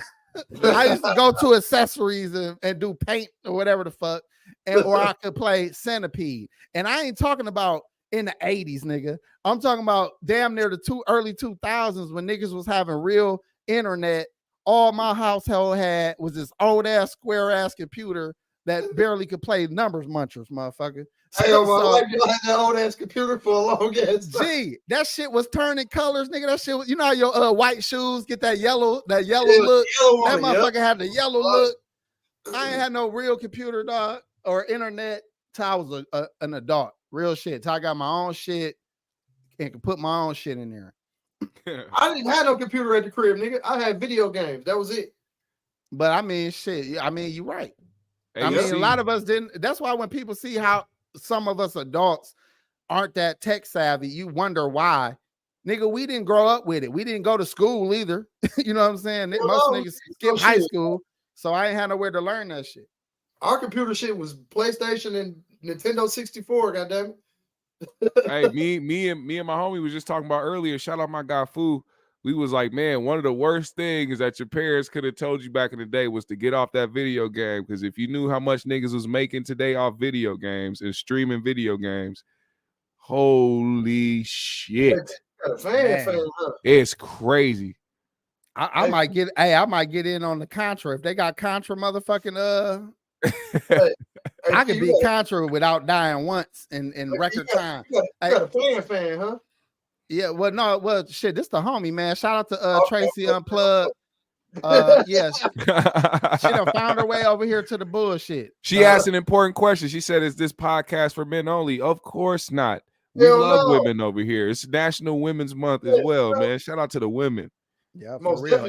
And you will see women. We got less women in the chat than usual, but you will see a lot of women enjoying the show and the you know, wild banter back and forth. You know, we real crazy over here. Tracy, you kind of know how I get down. So this is just you know, this shit get crazy over here. But I'm glad you pulled up at least to see what was going on. Mm-hmm. So anywho, let's go ahead and talk about Mike Epps while we here, man. Okay. Or do we got something else? No, you know what? Let's talk about this first, and then we'll end with Mike Epps. Because y'all, there was a story of a guy who was recently a guest on Joe Rogan's show, who now is being accused of murder, and it's an interesting story. So I'm gonna play that, and then we'll talk about that, and then we'll talk about Mike Epps. So let me go to this shit. Welcome to the 6 o'clock news. We begin with a shocking arrest in the Bronx. A criminal justice advocate who spent time in prison before turning his life around, now facing murder charges after body parts were discovered inside 2 apartments. Fox 5's Linda Schmidt is live in the Hybrid section of the Bronx with more on what we're learning about this suspect. Linda. That's right, and we are learning a lot here tonight. First of all, he claimed that he had turned his life around after spending most of his adult life in prison. In fact, last year, he started working for the Queens Public Defender's Office. Well, now he is accused of killing a man and then dismembering his body. 48-year-old Sheldon Johnson of Harlem is charged with murder and concealment of a human corpse.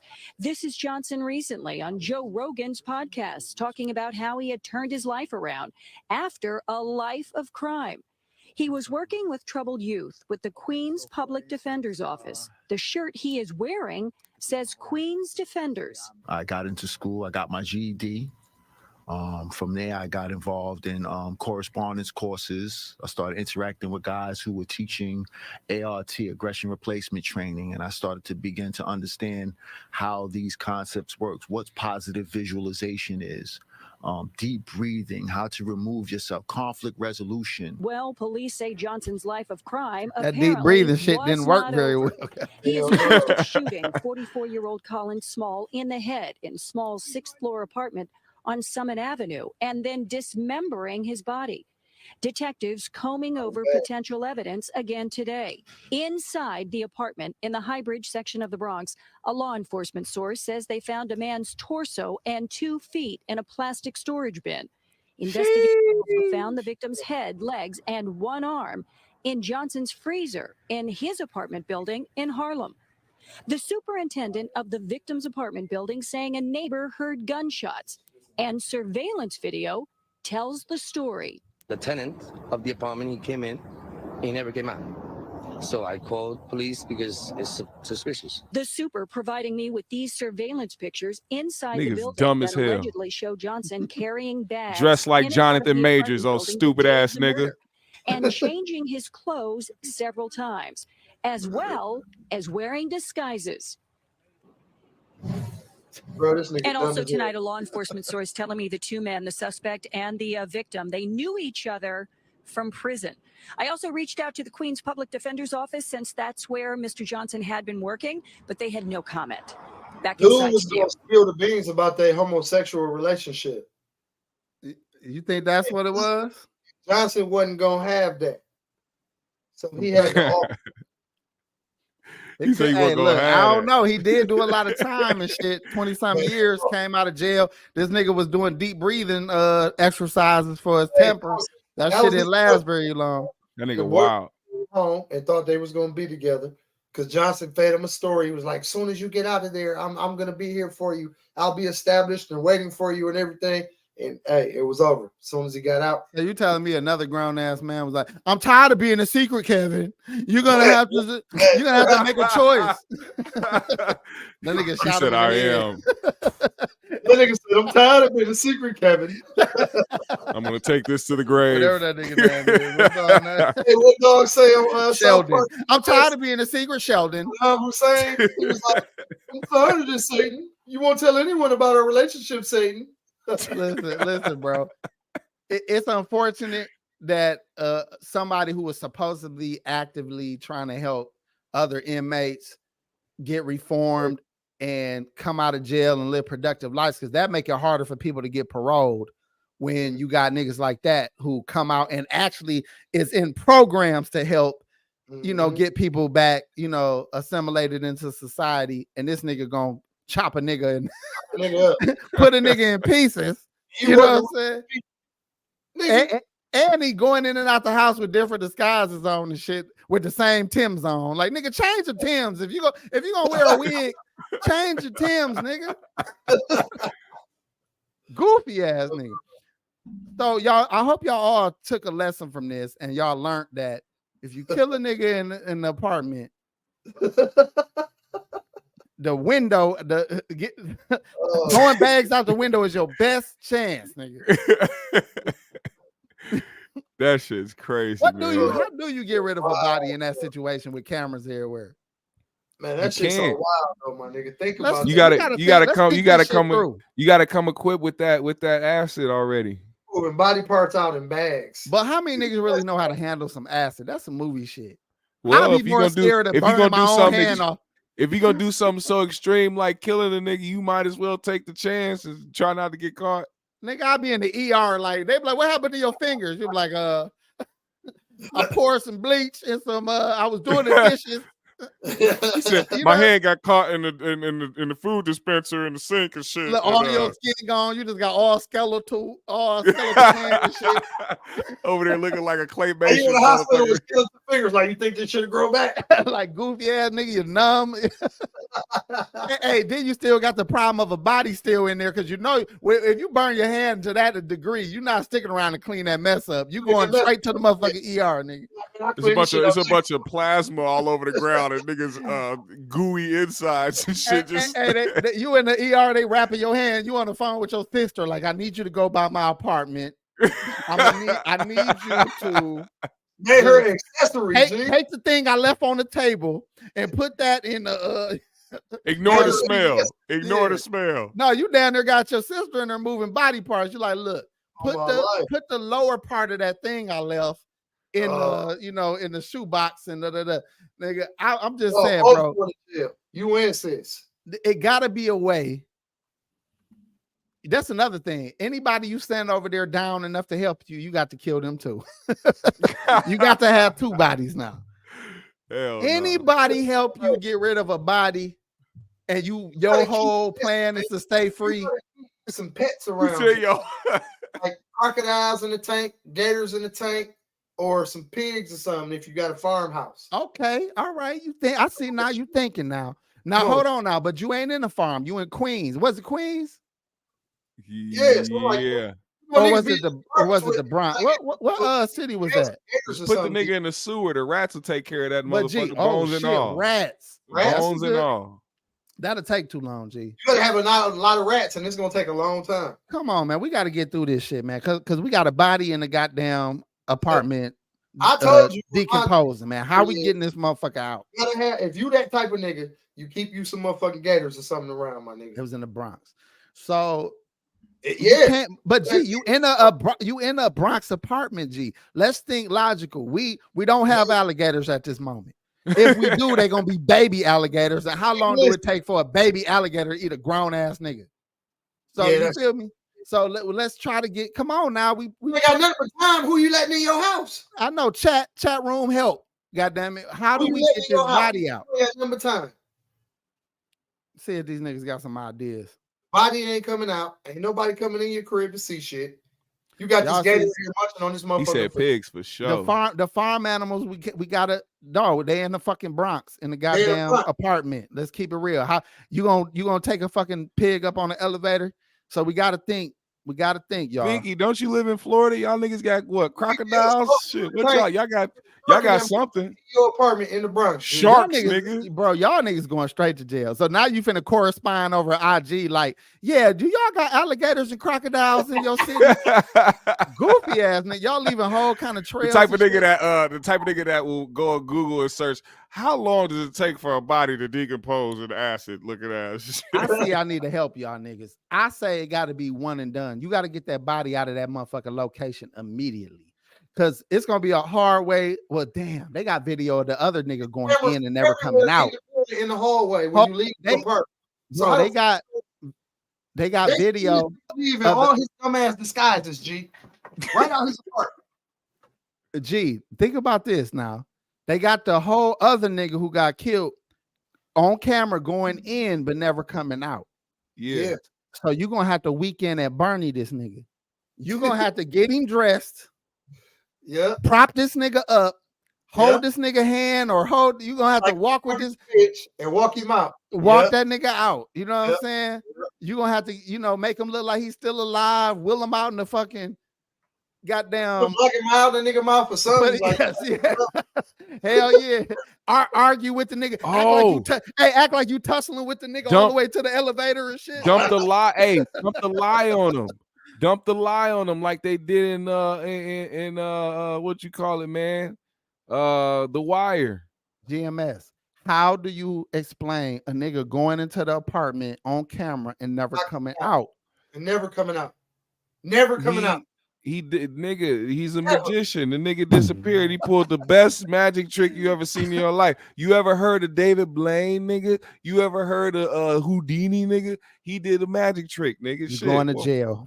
You going to jail, GMS. They can't prove it. I'm getting off because they ain't got no body. They ain't got no proof, but a nigga going in and never coming out. And I'm the only thing that came out. I was like, I came in after him. I ain't see him. This nigga pulled a trick on me. He left. I don't think, listen, it's a lot of people in jail when they never found a body.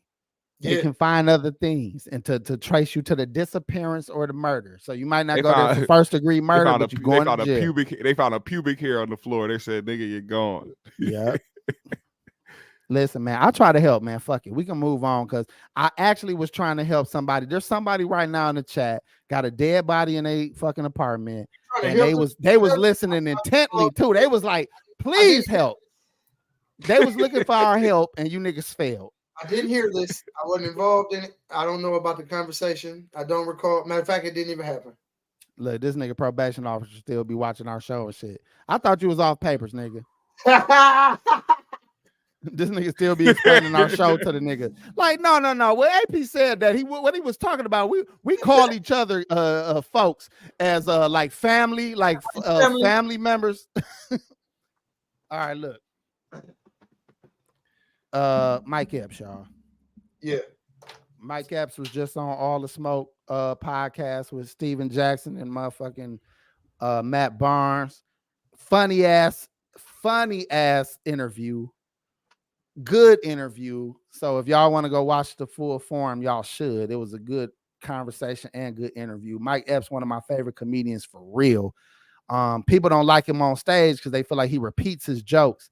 Mike Epps is one of the main niggas I've seen in my whole life of watching comedy that is funny all the time when he just talking. A lot of them comedians, man, boring as shit if they not doing their written material or their material they done stole. Mike Epps is just a funny nigga on any day of the week. His new Netflix special is actually funny as shit. How about y'all go watch this nigga channel? Like during COVID, when this nigga was doing goddamn videos and little what they call them? Skits and shit. Dog, ain't nothing funnier. Ain't nothing funnier. Dog, he was mimicking Trey D from what the fuck? Dog Pound. What was them niggas? Eastsiders. Yeah. My bad. Yeah. So he got a lot of good ass skits. So, anyways, enough D-Ride and pause. We'll talk about the video, but Mike Epps got some candid moments where he kept it real and he was saying some shit from his heart, and the internet took it and ran with it and tried to make it some bullshit. So we're gonna talk about it real quick. All right. My kids are beautiful, man. I had a son the day my mother died. My mother died 2020, COVID. My son was born the same time, bro. And I never had a son. He looked just like my mama, man. I swear, that's how I know God's real. And death comes life. Yeah, gave me a son. My mama gave me a son walking out the door, man. That's beautiful. I used to cry all the time and ask God, what did I do wrong that I can't have a son? But I know what it was. I lied to all these women and got them pregnant and sold them dreams and shit like that. I got 5 girls. You got 5 girls too. To let you know I was lying. I've been lying too. I've been doing too much lying. That's one thing that I'm gonna get right before I leave this earth. I'm gonna learn how to treat a woman 100% right. Dope. That's dope. Cause that's something that I want to do for my mother, for my children, for my daughters. I never treated a woman right 100%. And now that I'm getting older, I'm realizing, man, you gotta treat a woman right, Mike. You gotta, you can't cheat on her. You gotta be her friend. You gotta not be selfish. This is what I want to do. This is one of my dreams, man. That's dope. That's something we have to learn as men. That's something we really have to learn as men. I had issues with my mother. So now I want to make a woman. I don't want my kids' mother to, you know what I mean, to have my mother's stuff. So that's one of my things I want to do, man. This man was being candid and honest and just truthful about who he was and what he wanted to do. I feel like this is the thing that a lot of women ask for. Am I right or am I wrong, AP? I agree that's it. That's what a lot of women ask for. And as soon as a nigga get honest, motherfuckers be at your neck. Wolves coming at you. Niggas be at your neck. So this nigga had to apologize for that. Believe it or not. This nigga apologized. And he had to because this is the thing. He was prophesying. He was being a prophet at that moment. He's currently married, but he was saying some real shit that he needed to get off his heart. And at that moment, I know he was thinking about his wife. I know that's why he was saying that. But the way he said it, the reason why he's getting backlash is because the way the internet put it. Oh, I can't believe he said this. He's married. He has a wife. Why would you say that? And they equated him saying that to him not treating his current wife right. Instead of looking at it as this is him treating or working towards treating his wife right because he wants to treat a woman 100% right. They didn't look at it that way. So he had to go off and apologize, and it was fucked up. I don't think he should have had to apologize. And also, another hot take for you funky ass motherfuckers out there, he should lead a bitch right now. Because if she and I'm just saying, I'm assuming, because I'm not trying to go off of what the internet said, but I'm assuming if she is the reason why he apologized, he got to move around. because there was only outside influence with that, with her to be mad at something like that when he was being truthful and being honest. Mm-hmm. Yeah, was he though? Yes, he was drunk as shit. He was being honest. Yeah, he was drunk as hell. You could tell he was drunk as hell. He said he wanted to do that. Now he said, look, hey, remember AP, he said that's a dream of his. I don't mean that he so yes, he was being honest. Yeah, nigga. Thank you. He ain't currently doing it, but it's a dream of his. Yeah, nigga. I talked about this shit different on AP for life, but nigga, I can talk on some other shit on here. Yeah, that's just from my perspective. Listen, I believe he was having a real moment. Yeah. But I've heard, first of all, I've had that moment a million times. I have been driving home saying, like, from a bitch house, like, man, I need to do it. I don't want to do this shit. I ain't gonna do this no more. Like, I got a good ass woman, man. Why the fuck? I don't want to ever hurt my road dog. You know what I'm saying? My chick is a rider, all that type of shit. Or I have other little moments where you just be at a bitch house and you just be laying there like, this shit for the birds. Like, you pick up the phone and be like, baby, I'm coming home, baby. I ain't coming home no more. I mean, you be at the bitch house feeling like you don't want to be there, like over this shit too. Like you just having these mixed emotions and shit. Because you ain't really dealing with other women necessarily for more than just your ego stroke, you know what I'm saying, or just for some sex. Yeah. So the woman you with typically is your best friend for real. Like, people always talking that, man, your girls shouldn't be your best friend. Like, shut your lame ass up. There is nobody more loyal than a bitch that love you. Mm-hmm. There's nobody that's gonna help you more than a bitch that love you. You think your friends coming to your aid more than a bitch? You crazy. If that's the case, that means you ain't never had no bitch. You ain't never had no woman. Because your guys will help you to a limit, but your woman, there is no limit why she still fuck with you.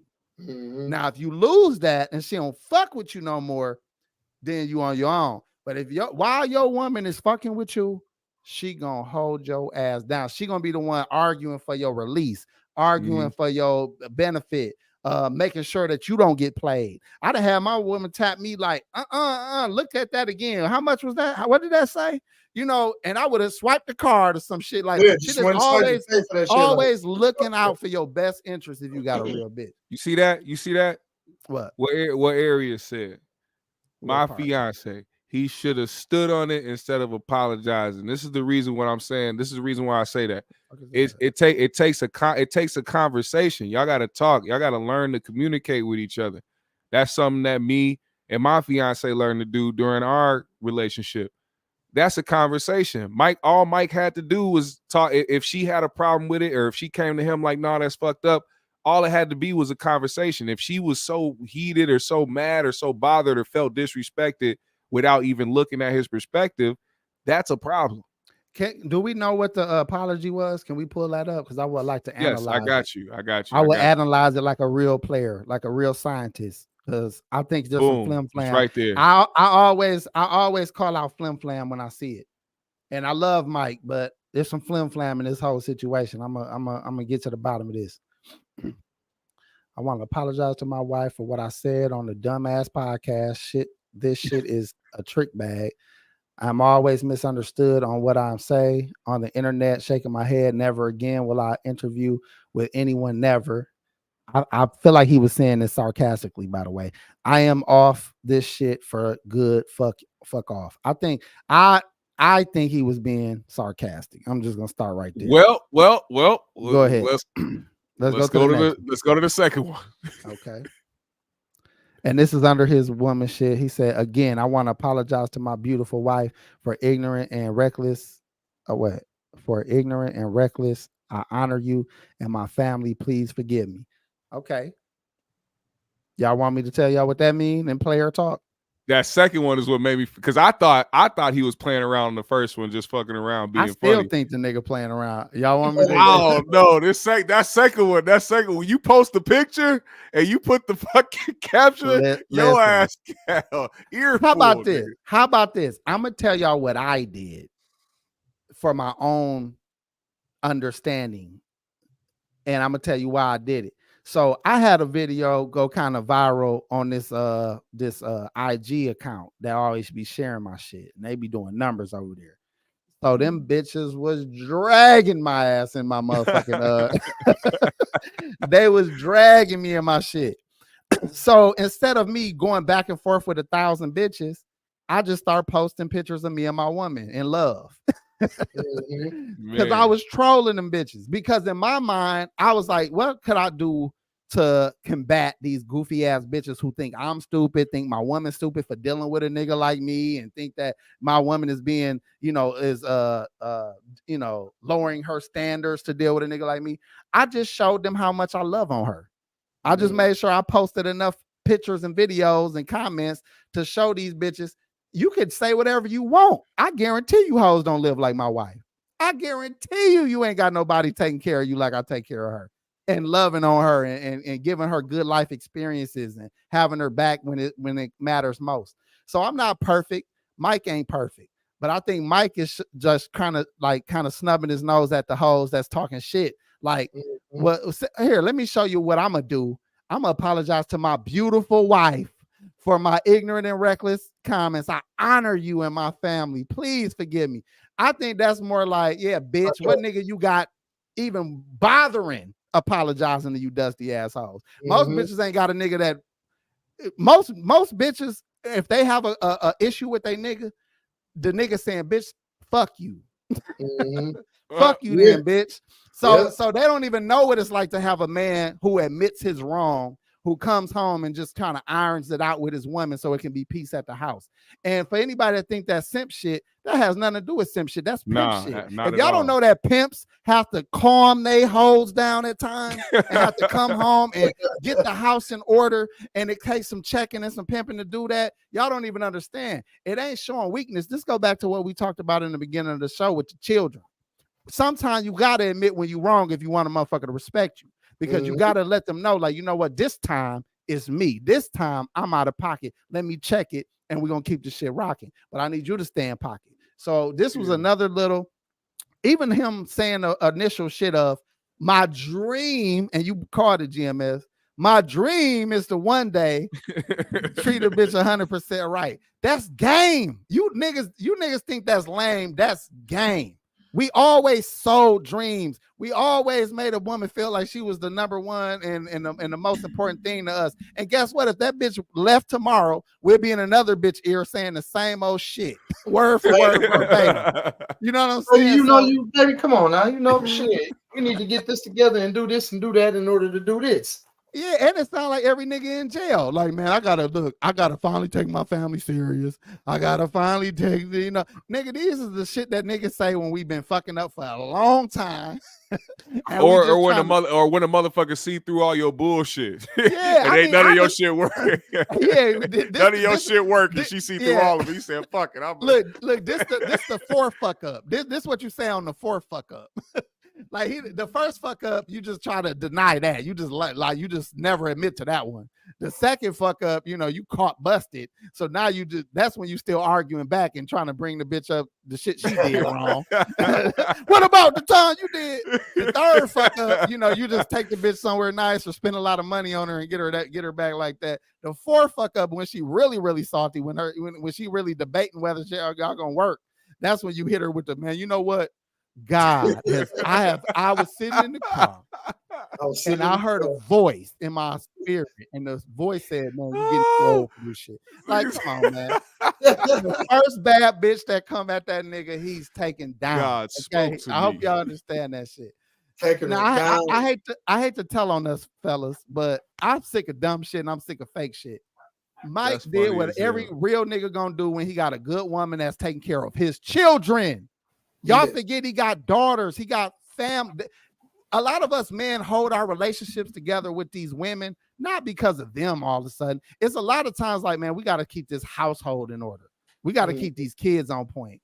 And my woman's hurt and she going through some shit. This is going to affect her parenting. This is going to affect the way her attitude is in the house. I got to fix her for my kids' sake. I can't have this girl walking around here and depressed as fuck, mad as fuck. She going to take that shit out on the kids.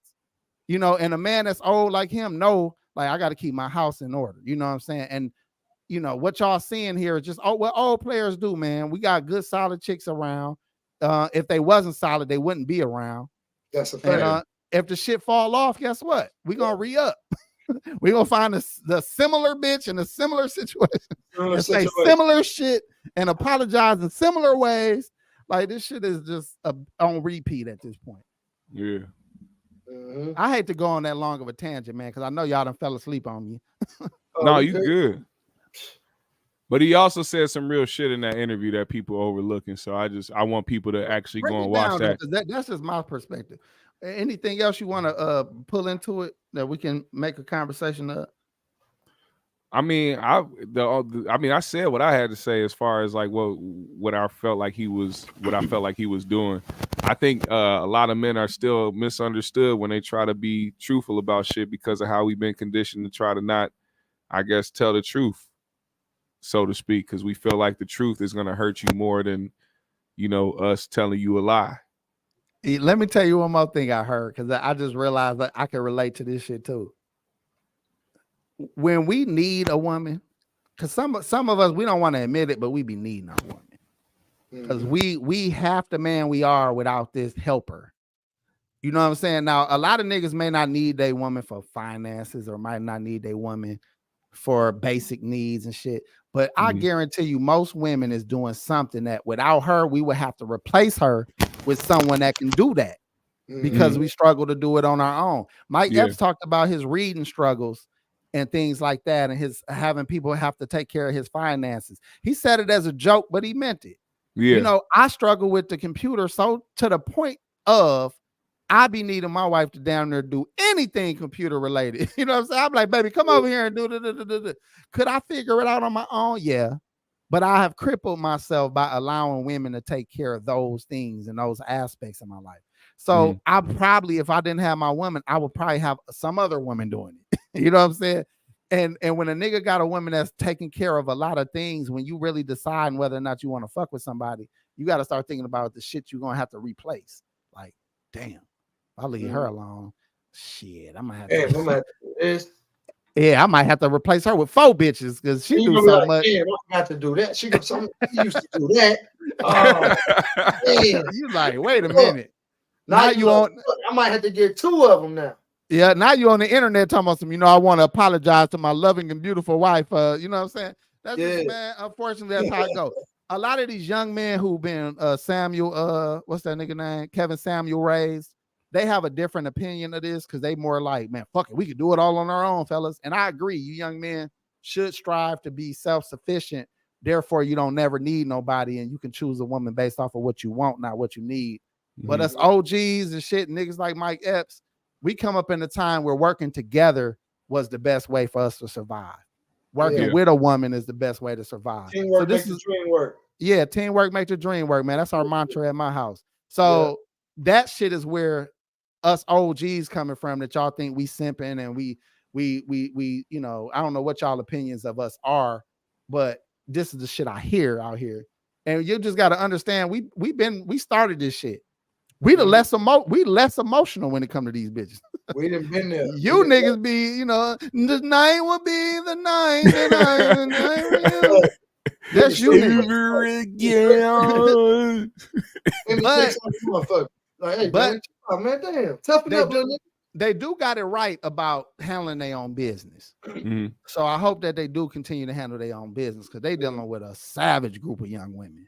So these young brothers definitely got to stand on their own 2 feet and try to hold their own cards and not depend on nobody so they can survive. But in my generation, man, we need our woman, man. Straight the fuck up. Yeah.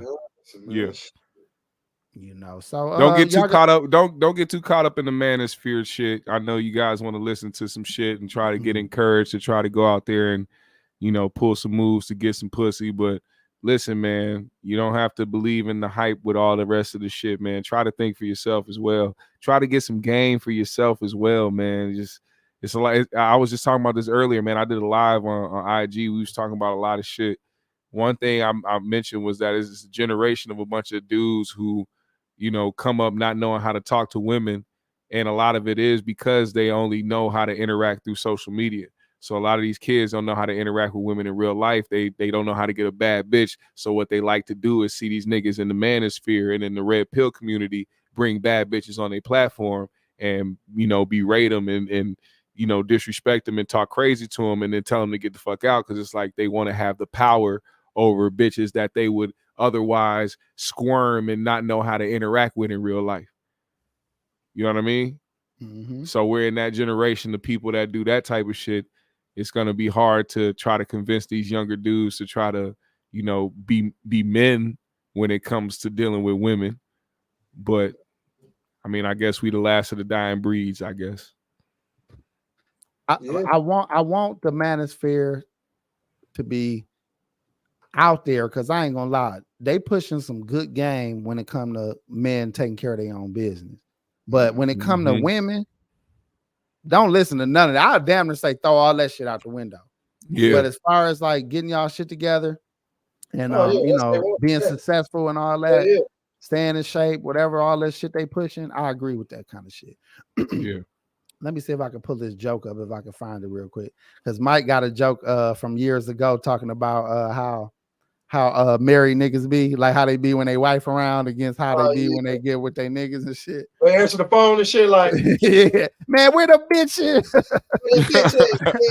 Where the bitches at? No bullshit. That shit funny as hell. Might not. He was speaking of a place of experience. Hey, I done seen it. Those be the best jokes though, man, because then you really know how to play into real, that shit. Man. And see, that's what y'all don't. That's what I was hearing when he was saying a little soft shit he was saying on the podcast. I shouldn't say soft shit because, like I said, I know a lot of people say he was being genuine and he was in the. I know the trick he was doing. That's the I want this bitch at home to hear this shit. He wanted it to make it back home, so it looked like he was having a conversation. He was basically saying the things he said to her with men in you know what I'm saying? Like it's almost like I fake pocket dial my woman, but I'm letting her hear me tell my guy, like, man, ain't nobody better than my woman. Yeah, man, I got to get my shit together. Like that was a little ploy to say some real shit to hope he get back home, and it backfired on his ass. Insane. Damn, I hope this shit come up, dog. Because that little part right there, that shit 100%.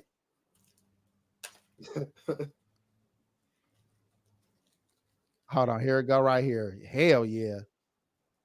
All right, we're gonna end on this shit.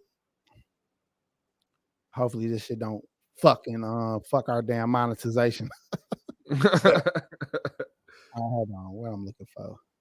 Hell no. All right. This what Mike did as soon as that fair motherfucker. Use. As soon as that camera was off, this is what Mike did. Goddamn it. Married men act totally different when they're by themselves, don't they? You see him with your wife. What's up, Tony? Hey, man, how's everything? Hey, how you doing? Oh, just taking it easy, hanging out with the old lady. All right, God bless you. Take it easy now. All right. Be like, that nigga ain't like that. Saying about so, what's up, Tony? Hey, where's the bitches at, nigga? Bitches. Hey, your girl, where's she at? Where's she at? Did you pull it up? See, now that's the truth. But that's the real truth, nigga. Like, oh man, I'm just out with the old lady, man. God bless you. How you doing? Yeah, excited the nigga sounded. Where the bitches at? Hey, nigga be square as a motherfucker with that bitch, G. No, I'm telling you, niggas start talking that pimp shit too, nigga. Come on, man. All right, well, look, that was a good way to end the shit. Hope y'all had a good time here tonight. Thanks for all the new subscribers. We welcome you back. We appreciate you. Thanks to those that came from the other channel to show love. And you know, we'll be back next week. So God bless. Y'all stay safe. Much love. Peace. Much love from the 3G's, man. We're gonna keep it rocking, man. Come on back. Next Friday, we here.